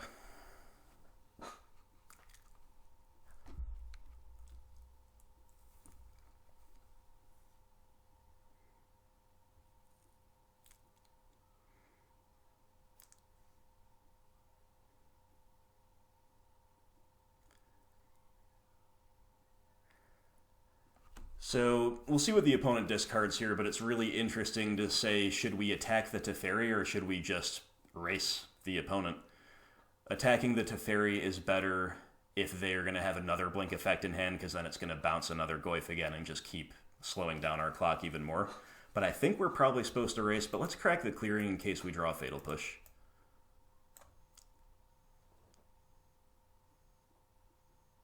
Dark Confidant.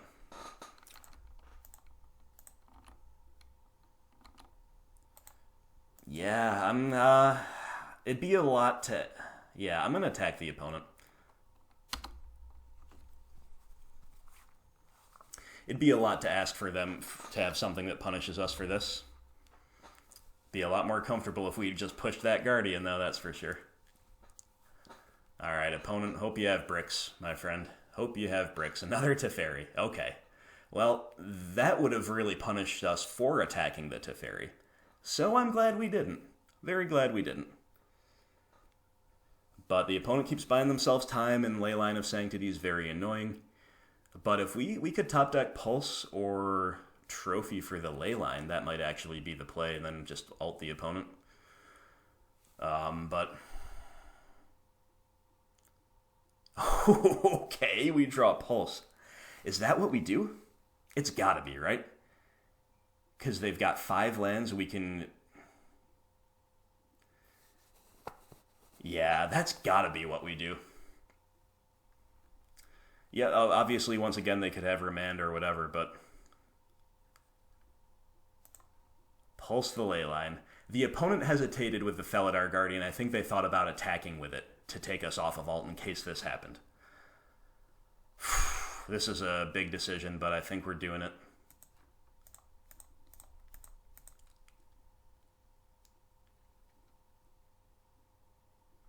Uh-oh. They look like they have their Remand. No, they have their Remand? Really? They have their Remand. Sure. But now they have to chump with Felidar Guardian because the Goyf just grew to a 5/6. So are we ticking up at all with Lily just to put her at 7? I cannot imagine that mattering. So I guess we're just going to leave all our cards in our hand.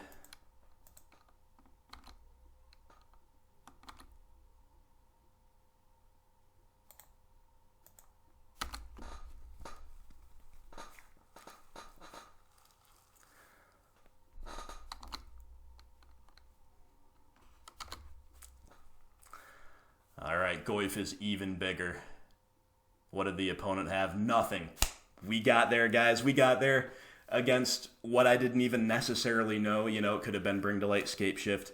It could have been this Bring to Light combo deck. Again, I've never played against these Bring to Light decks. I just know of them, so I didn't recognize the shell. Maybe I should have. Maybe I should have assumed the combo with Kiki, or with Exarch in game 1. But either way, we got there.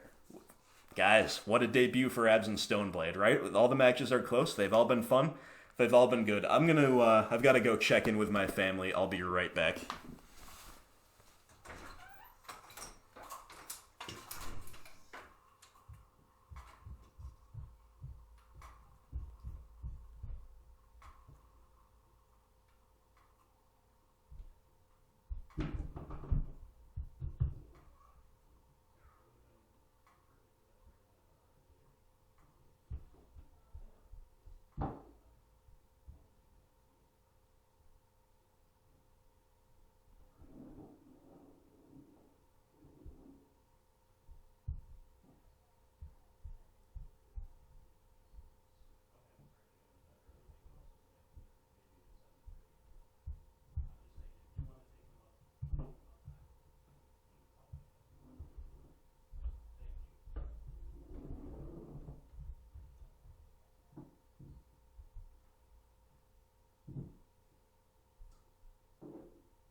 Alright, my friends, sorry about that. We are back. Maybe I'll edit that part out if I remember. Yeah, no, it was my turn to put the girls to bed, but the league is going a little bit long, so I might have just pawned that off on the wife, and that's alright, I'll make it up. I'll do it 2 nights in a row after this, right? To be fair, I was supposed to start playing a little bit earlier, and, you know, she was late getting done with her thing, so it's only fair that my thing runs over. It's not my fault. I was like, you know, we're just playing fair Magic. The games just go along. What do you want from me? So anyway, I'm back. We're finding the opponent for round 4. I hope you all are enjoying this, and the deck is certainly showing its prowess here in the new-look modern format. I can tell you for sure that it's not my expertise with the deck because, of course, it is my first time out with it, and I definitely made at least one or two suboptimal plays, at least in round one. But I think we've been doing okay overall. What do we do with this? This is actually like a super high reward keep if we keep it and hit the second land. We kind of need to hit the second and the third land though. Batterskull is kind of a dead draw, sort of. I guess we mull, but that was a tempting keep. This is a better 6. We're gonna keep it. I guess we're shipping planes.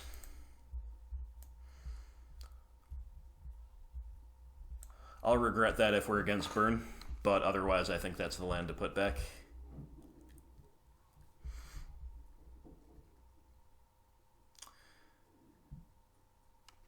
And in case we do need to fetch a... Yeah, never mind. I was going to say if we... Well, opponent's down to 5. All right. Just trying to figure out what the best land to play here on turn 1 is. I guess if we need to fetch a basic, it's probably going to be Forest. So maybe we go turn 1 Godless Shrine.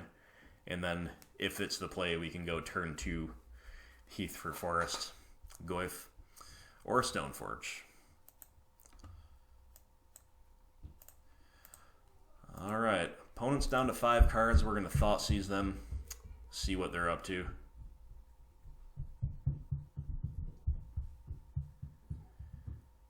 Are they going to scoop to conceal info? No. It is burn. Wow. Okay. So, Lava Dart, Burst Lightning. This is like the prowess burn, I suppose. I guess we're just taking Swifty.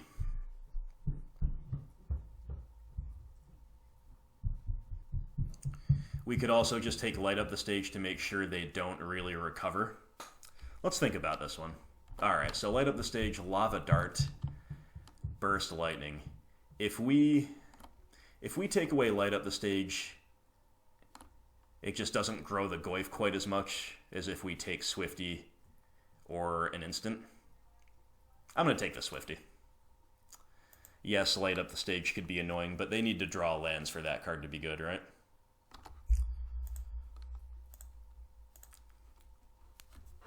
In either way, we've got like Goyf and Stoneforge Mystic against a burn deck. I think we're in a good position.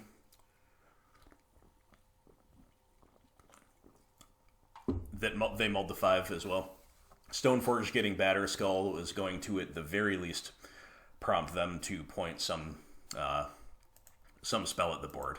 And then after that, it means we have like no bad draws in our deck besides maybe Thoughtseize, because we're either drawing lands to hard cast Batterskull anyway, or we're just drawing more gas.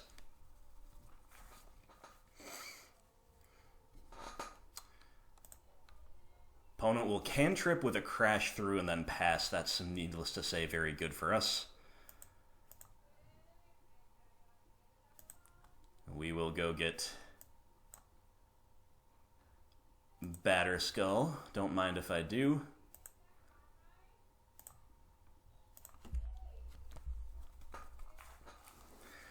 And we're en route for the hard cast turn 5 Batterskull, even if they kill Stoneforge. Okay, Soulscar Mage. Burst Lightning. Yep.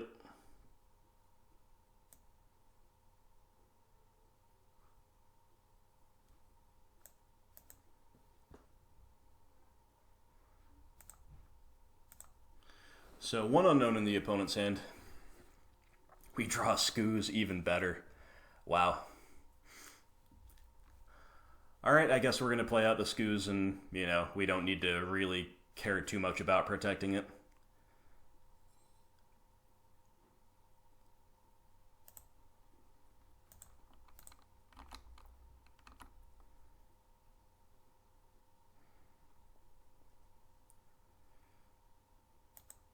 It's just yet another stabilizing force in this game. Meanwhile, the Goyf clock is real.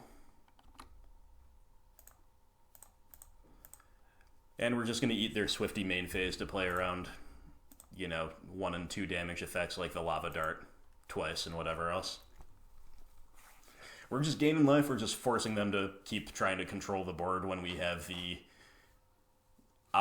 we severely outclass them with Goyf.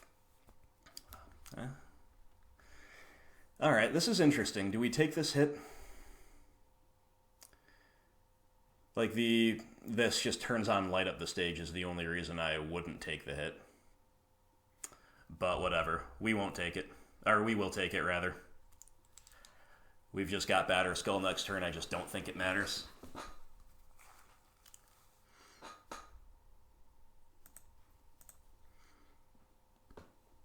And this also incentivizes them to not really do stuff before damage, so we just didn't take much damage at all there.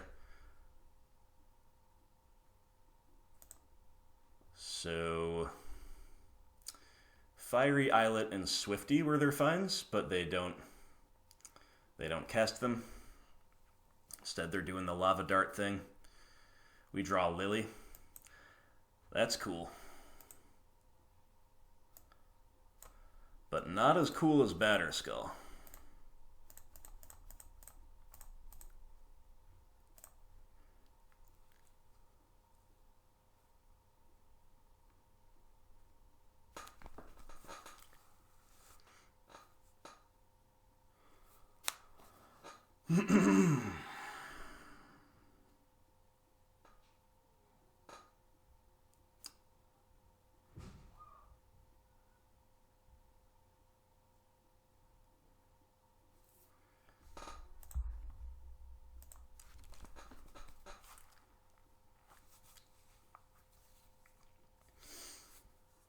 I really don't know what the opponent could possibly have here game one.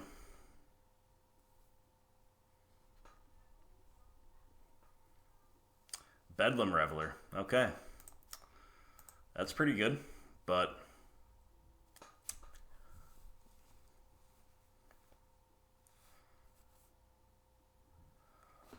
Alright.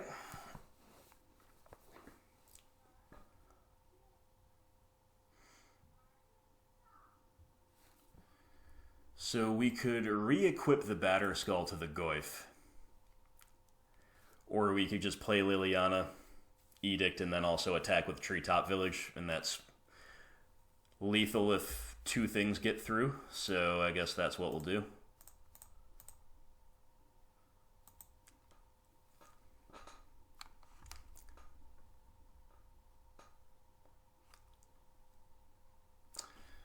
There's the scoop, I believe. Or maybe not.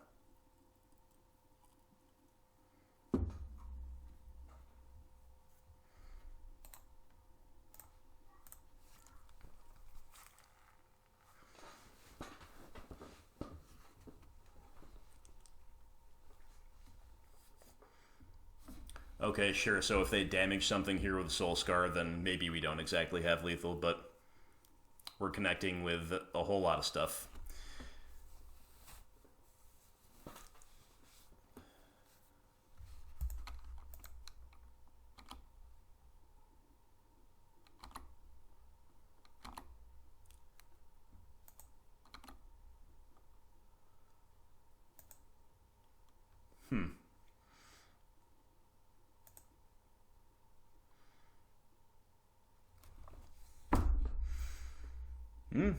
Interesting. Maybe we should have equipped the Goyf. That would have opened a free attack back, though. So, do we lose our Germ token here just to gain 4? I don't imagine they're able to kill us without attacking in some way, shape, or form. But then again, next turn we're just going to equip the Germ anyway.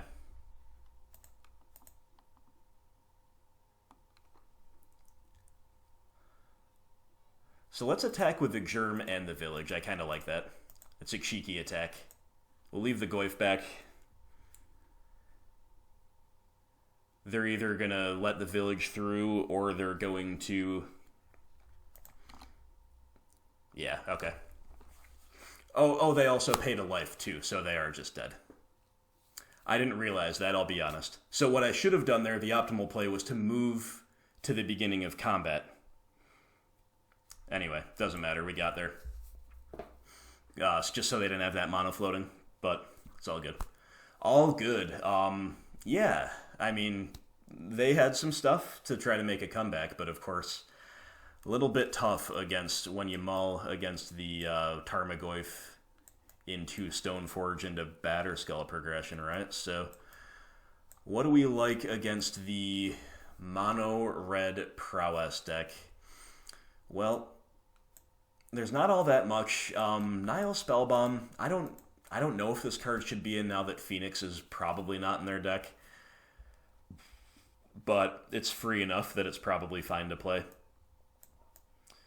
Otherwise, we're looking at Plague Engineers and Gideon. These are all kind of like tier 2 inclusions, but I definitely want the push and the brutality. And I don't think we're going to do anything else until we see a reason to. So these two for sure. 3 Thoughtseizes out for sure, even though snagging Bedlam Reveler is a thing. Let's just cut them. We'll cut the Confidants.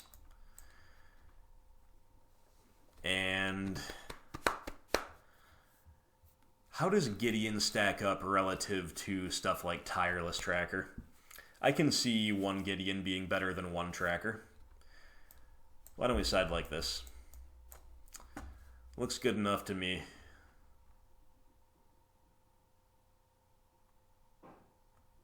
Yeah, I like it.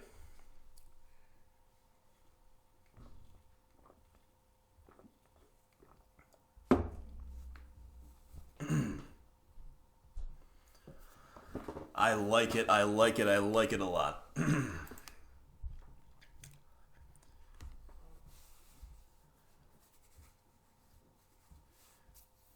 Okay, opponent keeping 7.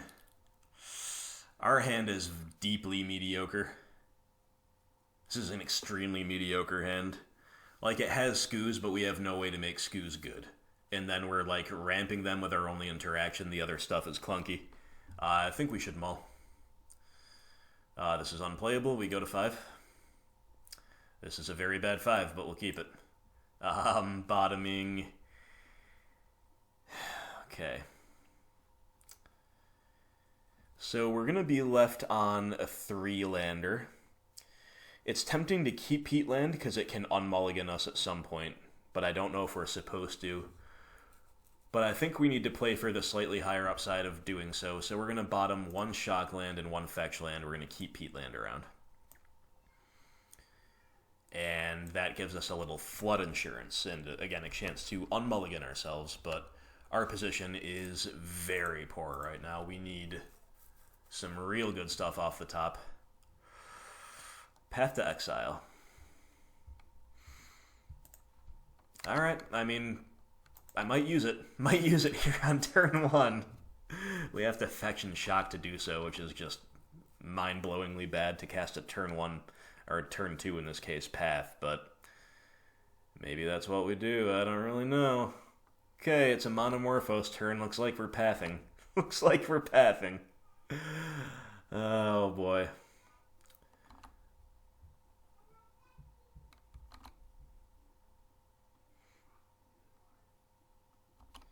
Opponent with a really good turn 2.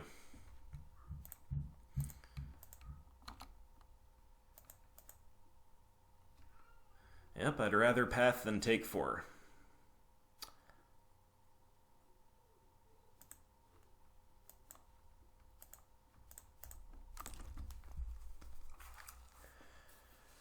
You know, the opponent did spend a lot of resources on that and didn't do all that much, but the light up the stage is just so good in this deck.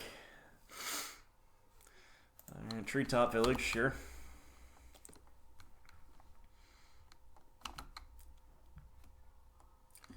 It's worth noting that neither Souls nor Plague Engineer is, like, the greatest here. They're both just okay, so we mulligan to a 5-lander. A 5-lander that we had to go down to 5 cards to keep, with our 2 spells being just, like, kind of better than bad cards, is all you can really say for them. We've drawn Lily of the Veil. That's a good draw. Unfortunately, We are now on the peatland plan. But we signed up for it, right? It wouldn't be as much of an issue if our other stuff, if like all of our stuff wasn't just 3 drops, but...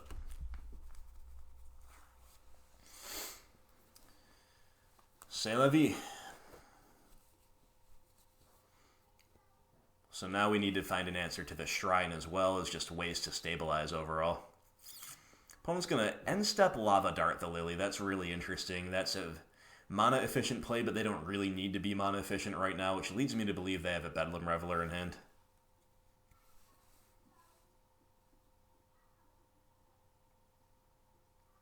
And they're just kind of dumping the hand. They sure do. Alright, well at least our reads are correct, but we're definitely very dead. I don't know what we can draw. I mean, we just need Batterskull, right? Somehow Batterskull. Maelstrom Pulse. Okay, I mean, what do we even pulse? I guess it's the Reveler, but Shrine is gonna just finish us off here pretty soon. Oh well. This is our best play, I believe. We could have also played Lingering Souls to chump, I guess, but...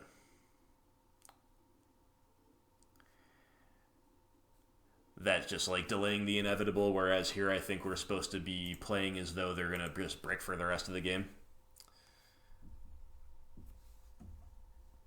Because that's the only way we could possibly win. These are not bricks. These are not bricks. Alright, we're dead. We're dead to the shrines. Good enough. Good enough for me. Well, we got absolutely wrecked, but hey, you know, we mulled to 5, we're on the draw. That'll happen. So, a very unbalanced game too there, and do we wish to do anything differently now that we've seen... I guess we haven't seen anything new, right? Just Shrines of Burning Rage, which we already have our answers to. Like, I don't think we're supposed to play Collector Roof just because of those. Yeah, nothing else looks very good in our sideboard. Besides maybe Tracker just as a body. How does Tracker compare with other things? Not so well. I think we're optimally sided. All right, let's get this win. Let's get this win. Time for it's the opponent's turn again to mull to 5, right? They did it, now we do it, now it's their turn again. That's fair. That's balanced, right?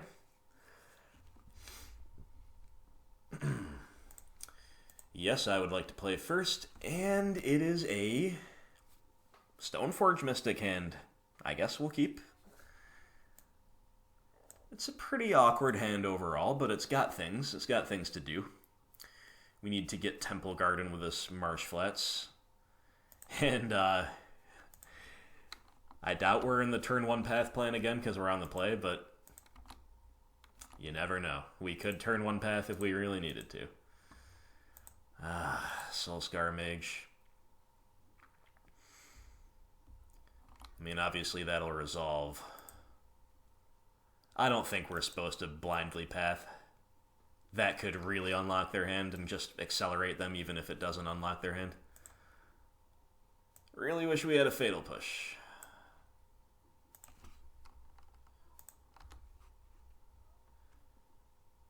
Another path. We ask for a push, we draw another path. Well, Stoneforge time. It's just so bad to ramp them, so bad to not put things in the graveyard for ooze.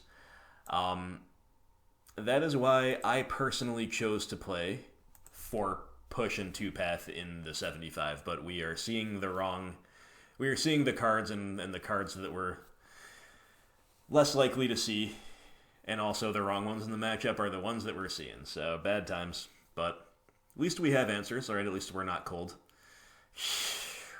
Liliana. Would be great if we had a 3rd land. We don't, so we are committed to the plan of ramp the opponent to stay alive and hope we hit our own lands at some point. Okay, opponent's got the Shrine. I think that means we need to path the Soulscar Mage, so we have an out still around to the shrine at some point. But I'm not happy about being mana inefficient this turn, that is for sure. But that's the play. Alright, what do we want to draw now? Like black land for Lily? Tapped green land. Well, that's not it.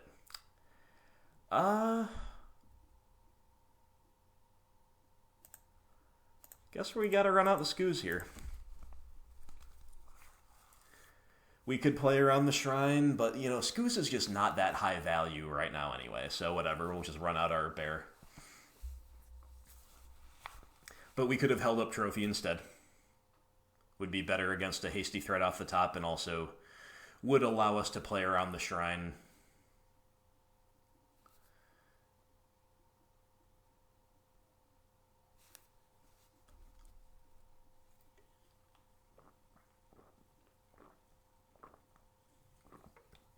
Well, the only good news about the opponents chaining all these spells together is they don't have a prowess threat on the field.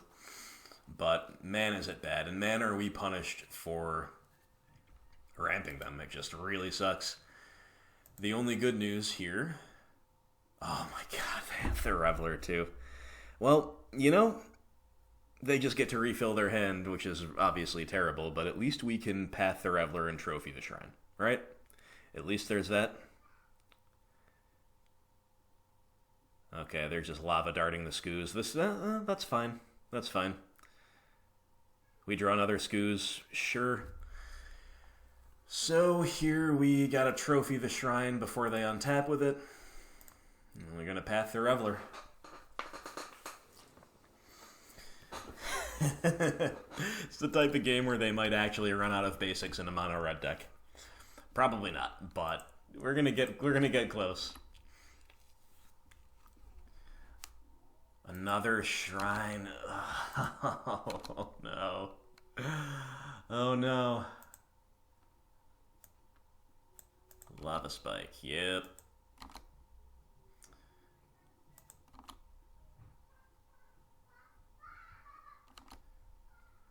Alright, path you.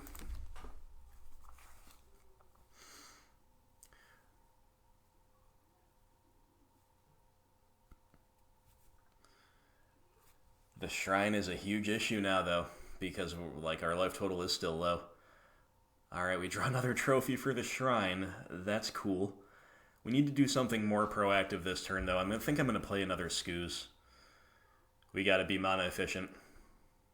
And we are drawing toward Batterskull, we just haven't hit our land drops, so... Trophy's a fine draw, though. It really is. And I think I'm just going to main phase Eat the Thing to play around Lava Dart off the top next turn. I guess that means I should wait till their upkeep, right?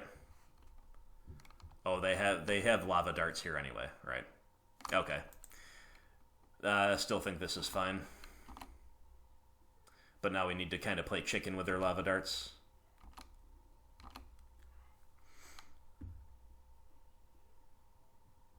Or they'll just have Bolt, sure. So let's gain a life, huh?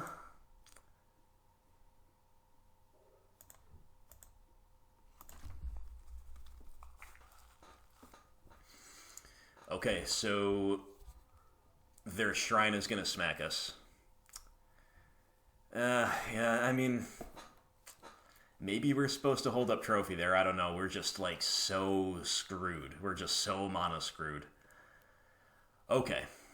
So the Soulscar not being a non-haste prowess threat is actually... Oh, and we draw Fatal Push, but we don't have double black.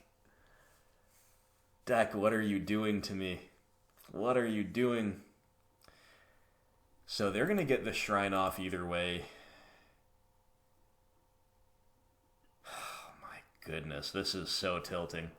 This is so tilting. Turn 7. Haven't drawn a 4th land, and we haven't seen double black. Okay, so we can't really catch them. without the Shrine either way. So, and even playing Lingering Souls is not very good because they can just Lava Dart both of those, then get in for a big prowess swing. So I think we just have to pass. And our best play this turn might be to Fatal Push, which is just, again, horrifyingly mana inefficient, right? But, yeah, I mean, these Shrines of Burning Rage are very good. Just can't believe the opponent found another one, really.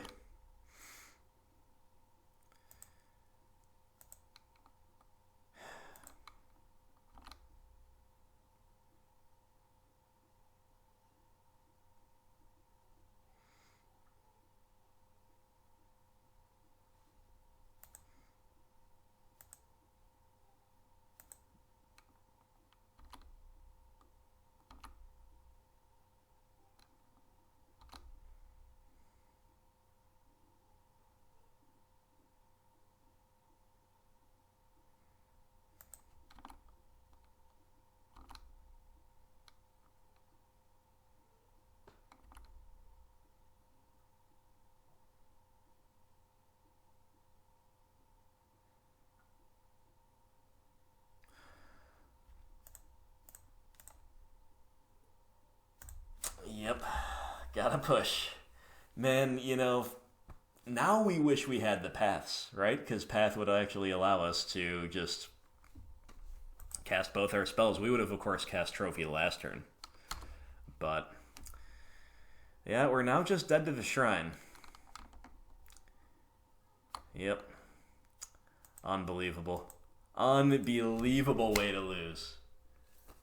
Alright, client's lagging because we're just so dead. That is so tilting. Ooh, that is tilting. We got...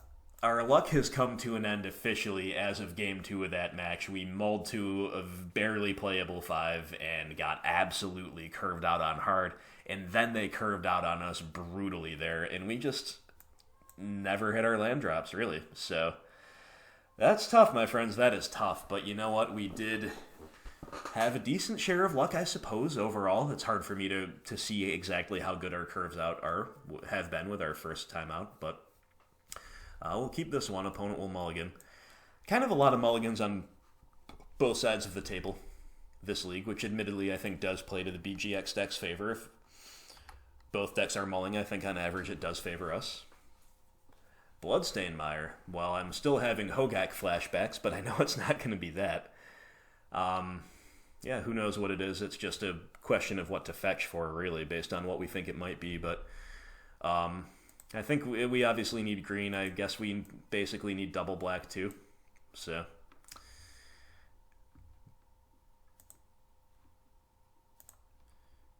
Overgrown Tomb it is, and we will Inquisition and see what is up. It's Jund. Okay, BGX Mirror to run things out. So, let's see. Opponent's got Abrupt Decay, Lightning Bolt, 2 ways to answer Stoneforge. So, I don't think we're going to take the Goyf just because we have a push of our own and a path for that matter, even though we don't really want to use it yet. So, we'll just take Abrupt Decay. It's better in the long term. It can, you know, answer Planeswalkers, answer equipment.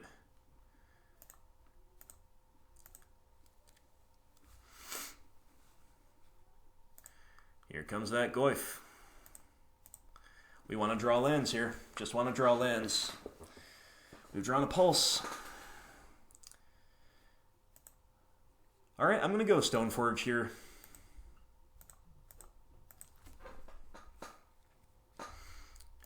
And we're going to get Fire and Ice because they're definitely going to kill Stoneforge before she gets to untap. So we're just taking our 2-for-1 while we can before they draw discard. And I don't like being mana inefficient there and just holding up push because, like, we have the resource advantage. We just need to draw lands. So therefore, we want to be mana efficient every single turn. The opponent draws Inquisition. That's pretty bad, actually, because now they probably take push, force us to path the Goyf, and they still get to Bolt Stoneforge. That's a good draw. That's exactly what happens. So it's alright because we're still ahead, but now we're going to un-mana screw them. Unless we want to just risk them having something to break the Goyf Mirror and just play our own Goyf. We draw Concealed Courtyard. Well, this lets us do both. We can hold up Path, or we could just Pulse away Goyf. It's intriguing. You know what? I think I'm actually going to Pulse Goyf because Pulse could be dead later on with our own Goyf, you know? Or it could be awkward. This leaves us cold.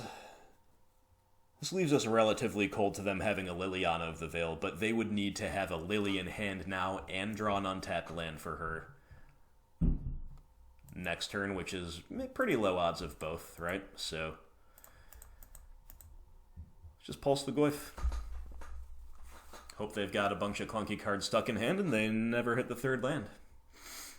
Uh-oh, third land. No Liliana. We're calling the shots this game. That's our consolation. It's a Lily. You are not serious. Oh, but she's not able to tick up because they want to keep their Bloodbraid off her own? Sure, very good for me. And drawing the fetch land is amazing. So now we play the tracker. Right? Yeah, we play the tracker even though that gives them a free edict. This is still really good.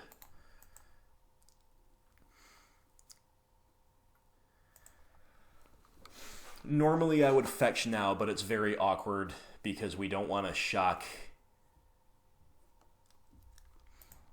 unless we have to.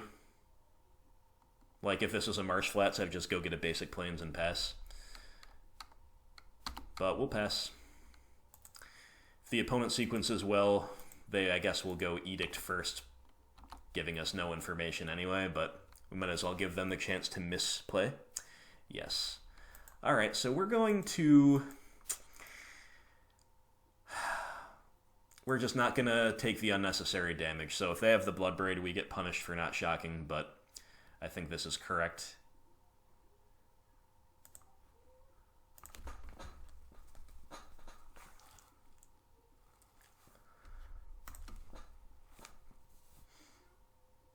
Okay, no land for Bloodbraid. So they're still kind of locked out of the Liliana +1 unless they draw an untapped land.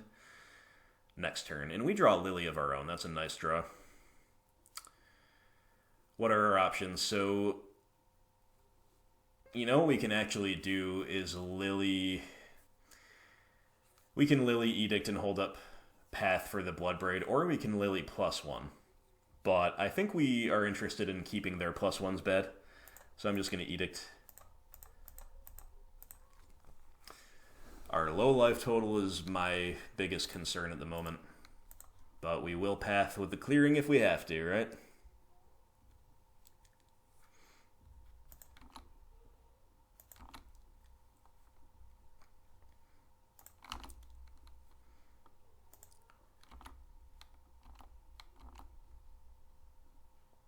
Alright, they did it. They did it. So that punishes our sequencing last turn, of course, but I still think that's fine. It's guaranteed value, you know? Forces them to find an untapped land, and they did. Ooh, into a K command. Just murderous. This really punishes us now. This card has been the bane of our existence this league. So they're just going to double discard us, I guess. Or maybe they feel priced into... But I really hope they spend one of the modes shocking Liliana. Maybe that's correct for them to do anyway, though, because... Yeah. Alright, so what are we doing here?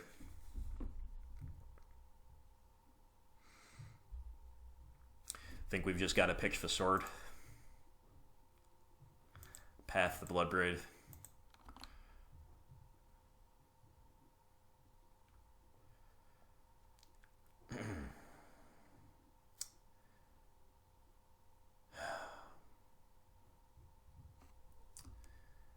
Do we have to Path the Bloodbraid?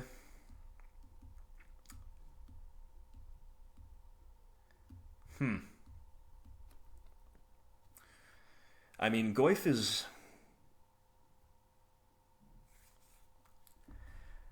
Goyf guarantees almost that they have to take down with Lily.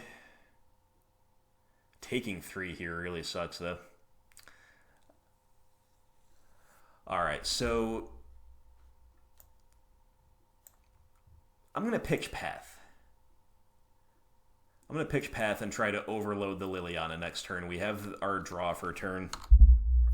And we have, of course, the Cracked Clue option into another 2-drop. Lily of the Veil.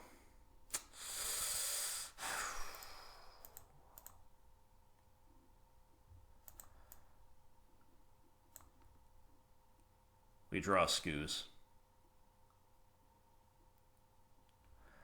Alright, so we play the Goyf. We hope they brick. We price them into Edicting.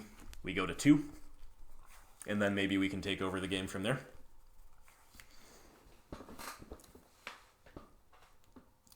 If they don't brick, we're pretty dead.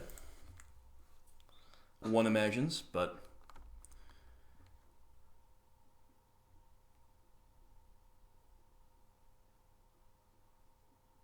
Another Goyf, yikes.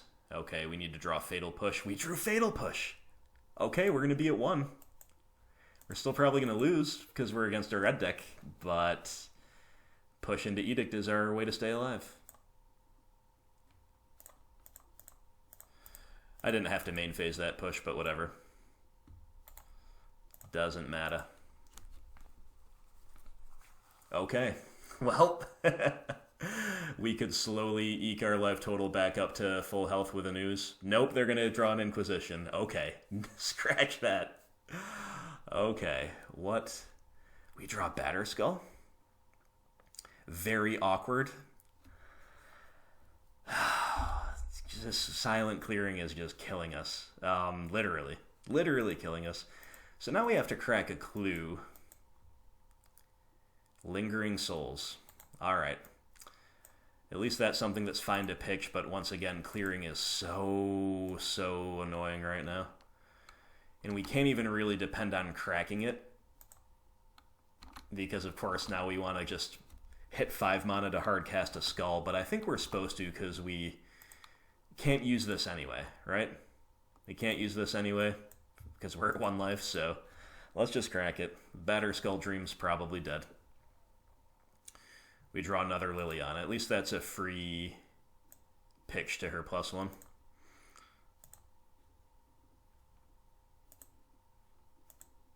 Opponent had a Fatal Push, so we get to flashback the souls, hold up Path to Exile. Alright, obviously dead to bolts and K commands. And maybe always will be. But hey, the opponent hit a brick. And our Liliana's at a high value. Okay, Fatal Push is good, but I think we have to pitch that. I think we're going to cling on to the Batterskull Dream a little while longer. And holding up Path is the way we don't die against Bloodbraid Elf, so...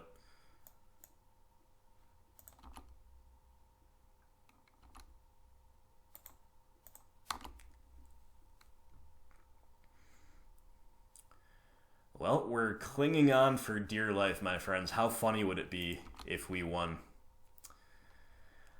How funny would it be if we pulled it out? You know, I think we would be on our way to if our opponent hadn't had Inquisition for that Skoos, but of course they could have had other action. They'll just bolt us. Darn. Well, that was a good game. You can't say that wasn't a good game. Silent clearing definitely was very, very bad there. I think we had it in our opener. I know we had it in our opener, actually. I think we had it on turn 2, and yeah, that's pretty miserable. So, when the life total ended up mattering, right? So, Nihil Spellbomb, Sword of Feast and Famine seem decent. Fatal Push and Gideon Ally of Zendikar seem good. Plague Engineer seems pretty good. The days where I'm high on Fulminator Mage against Jund are behind me. I do not think that's particularly viable in a Ren and 6 world. Something like Ashiok also has applications, but ultimately probably doesn't do enough. So I think these are our 6 best cards. I think we should cut a land. I experimented with cutting Swamp against Grixis. Against Jund, I don't know if that's correct because they're probably on Assassin's Trophy.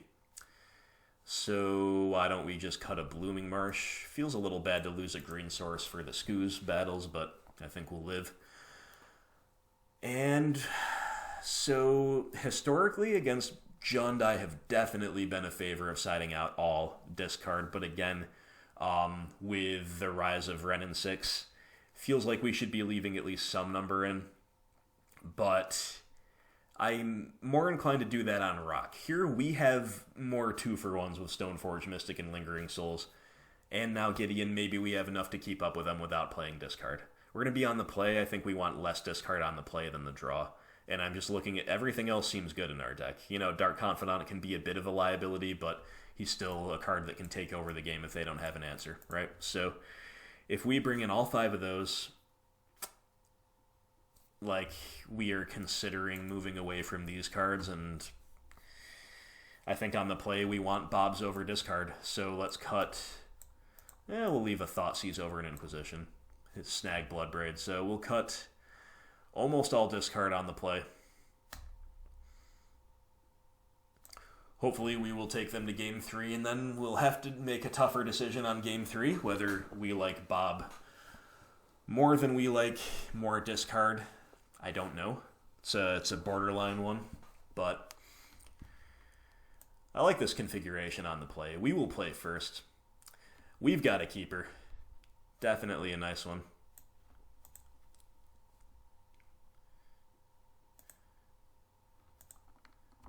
We need to get Overgrown Tomb with his flats, which also lets us push their turn 1 play if they're on, like, Hex Drinker, but they won't. Well, okay. Looks like they just have discard. Feels bad, man. We've got a great hand.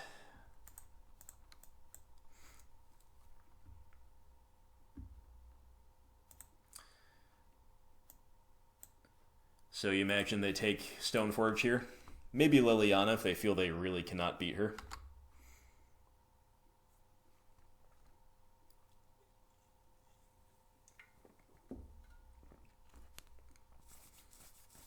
Liliana, interesting. Okay.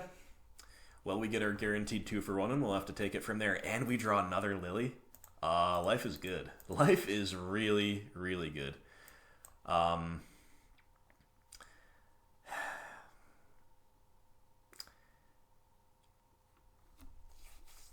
Batterskull is the better grindy card, but with this set up to look like a Liliana game, maybe we want the stuff that we can actually hardcast. But, I mean, we're assuming they're going to kill Stoneforge Mystic next turn because they didn't take her with the discard. So let's take a Sword of Feast and Famine. We'll see how that plays in these grindy matchups. I think that's a pretty solid one. Obviously, Fire and Ice and Batterskull are both valid there, too.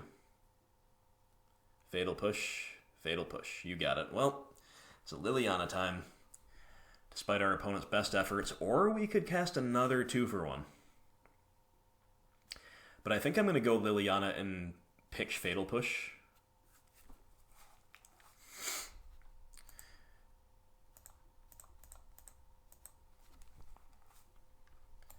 Or we could pitch Plague Engineer, but yeah, maybe we do pitch Plague Man. Normally I would pitch the reactive card in the form of Push, and maybe we will next turn, but our hand is so clunky that I'm more inclined to keep the low curve thing. And if they, if they answer back with a Lily of their own, then we'll just lose our push, I guess.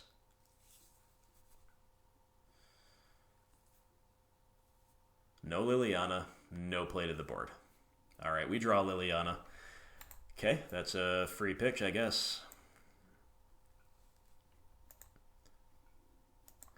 Now, do we have any interest in casting Sword of Feast and Famine to be more mana efficient? Nah, I think we're just going to cast another Mystic. Holding up Push could be relevant.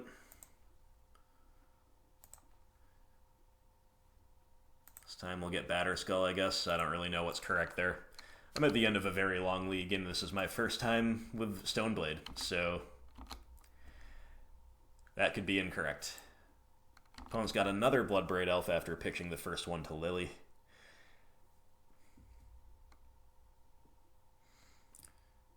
Okay.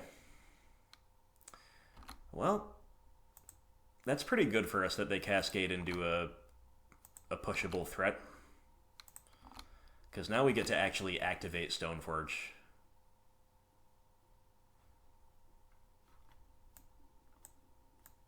They're attacking Lily, and then we get to Edict with Lily. Cool.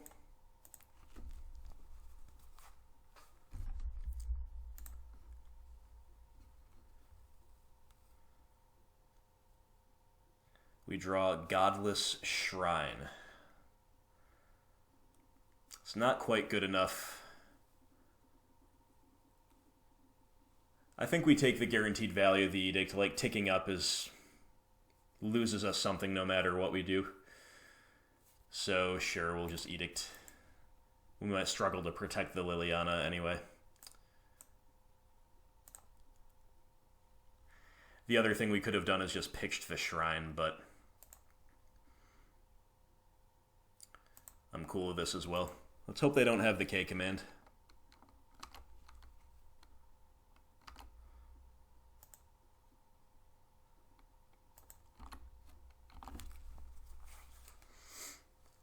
I think we're priced into activating Stoneforge for the Batter Skull here. Another Bloodbraid. Jeez, they saw 3 Bloodbraids in this matchup. Okay, Abrupt Decay, so we respond. And as I was saying, I think we're priced into the Skull just because we cannot hardcast it unless we draw an untapped land.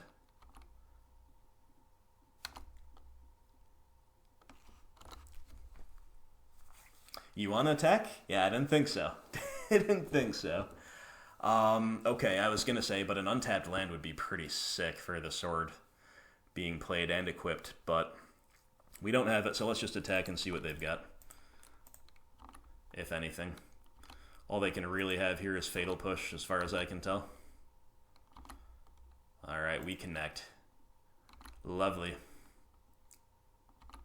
I think we're just going to cast Souls, though.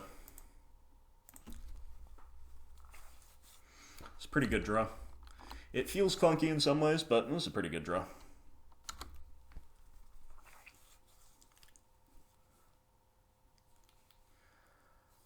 Alright, opponent has yet another Bloodbraid Elf. And now they're activating Raging Ravine. I think we're just taking the hit. Opponent looks like they're well and truly flooded. We draw a Path to Exile. It's a fine one to hold up. Let's attack.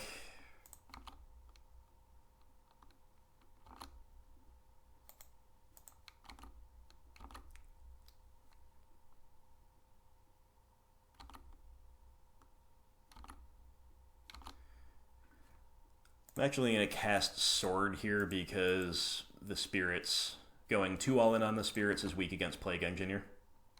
Again, we have Path for it, but I think this is technically better sequencing, but you could go either way. We're forcing them to spend removal on a token of some kind next turn to not die unless they have removal for an artifact. Now they can also block with Ravine.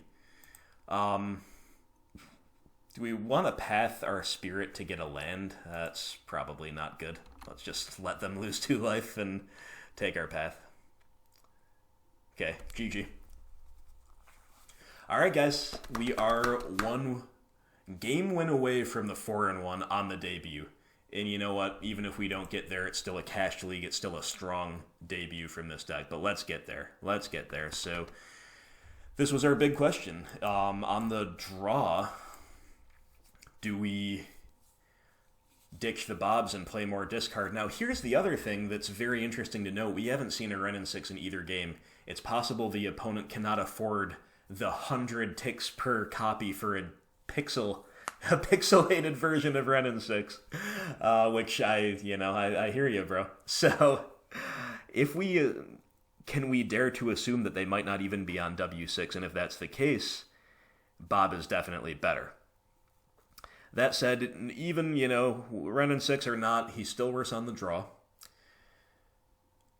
And we could bring back another discard spell. Is it like really loose to play 1 Bob and bring back 1 more discard spell? That's the hedged thing to do. I think we're going to give it a shot. I think I'm going to split between Inquisition and Thoughtseize since we're a little hedged already. Why not hedge even further with that? I do, as you saw by my leaving in the one Thoughtseize, rate Thoughtseize more highly than Inquisition, but you saw how they aggroed us out in Game 1 with our life total or progression being very painful. Maybe I'm just a little bit gun-shy because of that, but I'm not going to play 2 Thoughtseizes. I'm going to play 1 and 1. Opponent will take the draw. Okay. Unfortunately, we have to maul. Man, that really sucks. Okay, this is a pretty poor hand, but we're gonna keep. It's just so clunky. Just doesn't have any of our inherently awesome things for the early stages. But yeah, it functions. It's fine. And the opponent giving us the play, I don't know about that. I'm not in favor of that in the BGX mirrors because getting the first Liliana down is so huge. Okay, opponent's got the discard. That's annoying. Yeah, our hand is a lot of 1-for-1s and a lot of medium threats. At this stage in the game. Skoos and Tracker, both great. But it's relatively medium stuff or overall for the early stages. We draw a Goyf. Well, we're jamming him. Not a great draw, really. Like, I want to hit lands into Liliana. Lands to make the Tireless Tracker good. Like, we need to hit our 3rd and 4th land to make Tracker good. Okay. We need lands for Shambling Vent. We need lands now for Lingering Souls. Oh man, I'm gonna be tilted if we just get mana screwed after a mulligan into the BGX mirror loss. But you know, it can happen. It can happen. I'm not gonna say it can't. But if they go land Liliana here, then okay, they go another Tarmogoyf, sure. Well, they do have the 3rd land. So now I don't feel as bad about trophying them. Obviously, unlocking Bloodbraid isn't good, but for all we know, they have it already. So I think this is the right play. I think we're supposed to trophy really aggressively here and try to just get our damage across since we're just drawing only 3 drops when we're stuck on 2 land. And again, we probably aren't giving them anything they didn't already have. Yep, sure enough, they would have been on 4 lands anyway. Of course, this gives them a nice double spell turn, I'm sure, but okay, it is only Ooze. Well, if we can just keep drawing removal. Nurturing Peatland. It's not removal. So, if the opponent wants to, they can actually trade up with our Goyf because they can eat 2 creatures and then they can eat the Inquisition, shrinking the Goyf to a 3/4, or they can just become a 5/5 outright. So, pretty bad, but we're going to play Souls, and maybe Souls can just kill them in 4 hits. They're going to be able to eat the back half of this, so it's all pretty tough stuff. If we attack, we price them into doing what I said before. They still eat the back half of Souls, though. No, they'll just become a 5/5 and kill the Goyf, and then they'll untap and eat the back half of Souls. So, alright. So, our plan might be, like, attack them for 2. The Skoos gaining life is obviously a big hamper to this, though. But, like, attack them for 2, cast the sword, try to untap and cast a sword again. Or just draw a kill spell for Skoos and maybe they don't have more threats. But, yeah, they do seem a little flooded. There's that. They got another Skoos. Let's draw a Maelstrom Pulse. Let's draw the Pulse. We draw a Push. Alright, so if we push the Skoos, the opponent cannot outsize our Tarmogoyf if we push the bigger Skoos. That is, it's so extremely mana inefficient it makes me want to throw up, though. But, man. You know, I don't think we're supposed to do that. I think we're supposed to cast Sword of Feast and Famine. But we could get the damage across this turn with a Goyf if we want to, but yeah, I think we have to cast Sword. We have to do the unthinkable. We were playing the unplayable card in Modern, which is Equipment, without the Stoneforge Mystic around. Equipment didn't see play for a reason, despite its extremely high ceiling, because it's just really bad and really clunky to try to do this, and for it to be good, but this is our plan. Hey, you know, it might work. Drawing Fatal Push does give us some flexibility. And Sword of Feast and Famine has protection from their two main colors. So, okay, they got Bloodbraid Elf. I hope this is a whiff. Liliana the Veil, opposite of a whiff. At least we have a semi-expendable spirit token.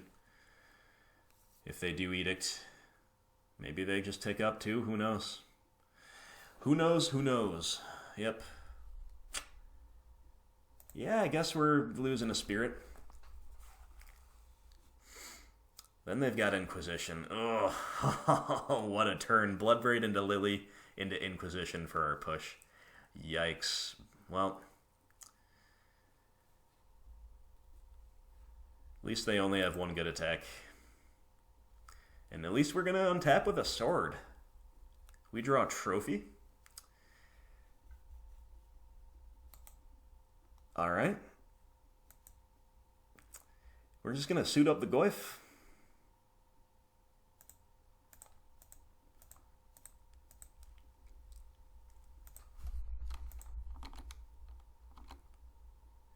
Do we attack with the Spirit as well to finish off Liliana? I think we do because we have Trophy to hold up.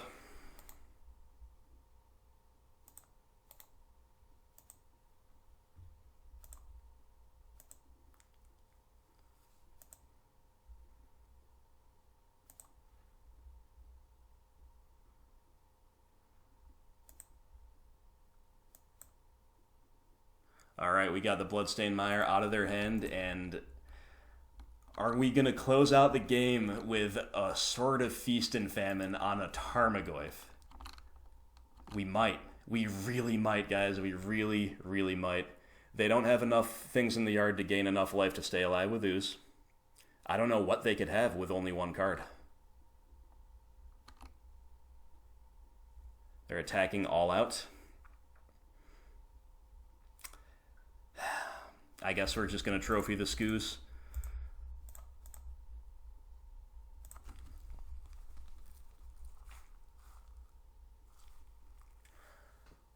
Yeah, I don't know what they could have with only one card that can kill the Tarmogoyf. They could have an answer to Sword of Feast and Famine, but if they did, they would not have all out attacked.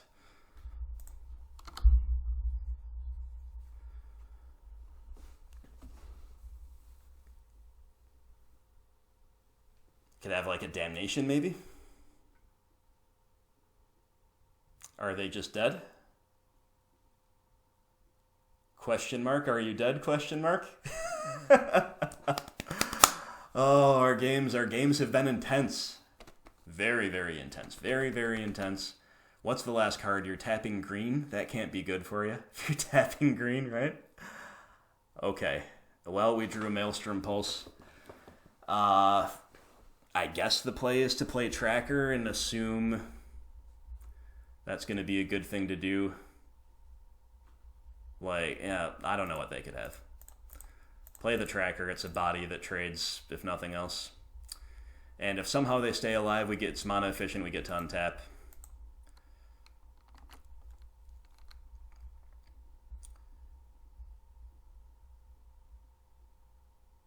Okay, they're shrinking the Goyf. Sure. I didn't really think of that, but that makes sense. Again, it's been a long league. It's been a very long league, but they're going to have to discard whatever's in their hand, unless they can cast it now. And they're still dead to the spirit token.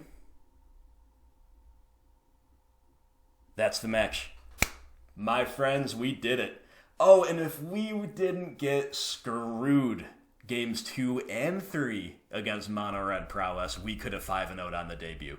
But you know what? I will take this. I will be very, very happy to say that we 4-1'd on the debut here. Yeah, again, despite me being brand new to the deck, literally never played it in a competitive league before. Just a little background. I have played, for those who don't know, I've played Modern for about 3 years, maybe a little bit more by now. But like the first half of that was relatively casual. Like, you know, the classic kitchen table player gets into Modern and thinks he knows what's up and doesn't really, trying to make a lot of jank work. All that stuff. Eventually I started becoming a more serious, more competitive player. And I, at the time, was dabbling in a few different decks, but maybe a little over a year and a half ago now, I bought into BGX, and I bought in by way of Abzan. Of course, this was before the Stoneforge Mystic unban, because this just happened a week ago, right? But anyway, I do have the early Abzan experience, but BGX was kind of one of a few decks, so I didn't get as many reps on it. And then I eventually decided that the White Splash wasn't worth it, and I started trying out the Rock, and it was all over from there. I just never really looked back at Abzan too closely until now. So I do have the historic, semi-casual Abzan pilot experience, and I do, of course, have the recent competitive Rock pilot experience, which does translate. But first time Abzan, first time playing Stoneforge in an actual game of stakes. Actual matches with stakes, I should say, and we did get there. Think the play overall was fine. I know I made a couple suboptimal plays in round 1 at least, and maybe there were other suboptimal plays throughout. I never hate to hear about that, my friends, so we're all trying to get better. So if you have something that you've observed that you think maybe I could have done differently, I'd love to talk about it. You know, this makes me better, it makes you better, it makes the other viewers and the other readers better, so don't be shy. And of course, let me know what you think about the list now that we've debuted it. My initial thoughts are it kind of performed exactly like I thought. I knew I was signing up for a clunky deck when I played this, and this was very clunky in places, but it has more inevitability than Rock. It has more 2-for-1s than Rock, maybe even more 2-for-1s than Jund. Really. It doesn't have more 2-for-1s than that Grixis deck we faced in round 1, I can tell you that, but we can still beat a deck like that too.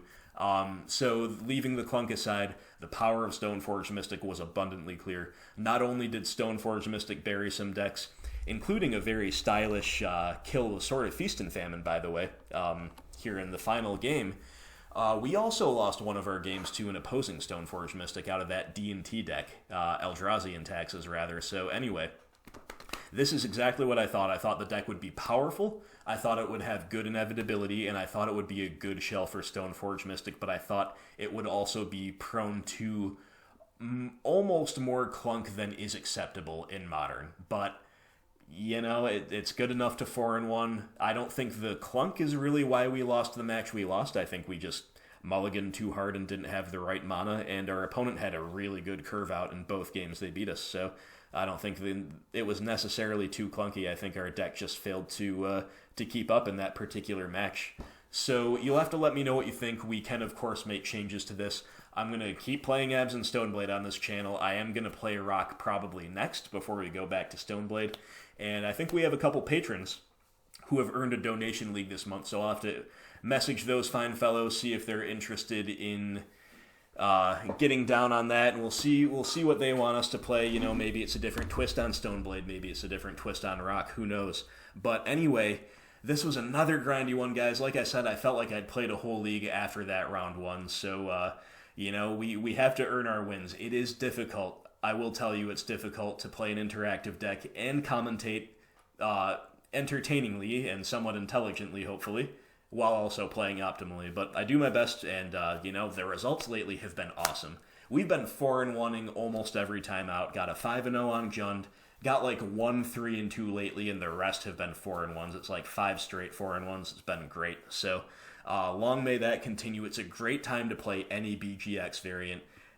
what a great archetype. What more can you ask? We're interacting, we're having great games, and we're getting there. So thank you once again to new Inquisitor Tobias Walda and new Of the Veil tier member Alan Lambert. I really appreciate you guys, and I really appreciate all Patreon supporters. If you are enjoying this content, you can follow the link in the description below to help me out.